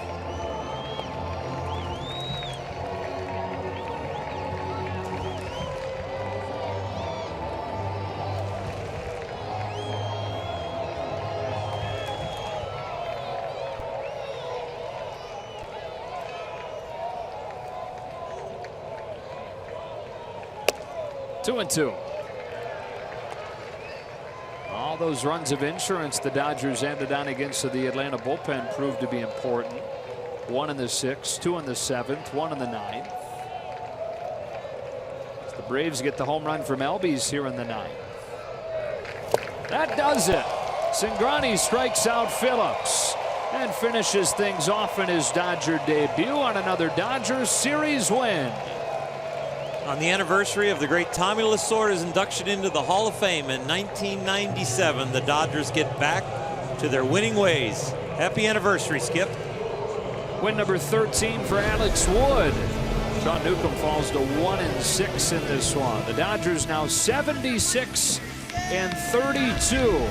On to New York to continue this trip. Yu Darvish, his Dodger debut tomorrow. For Orl, Alana, and the rest of our crew, Joe Davis sending it to Access Sportsnet. Brought to you by your Southern California Nissan dealers.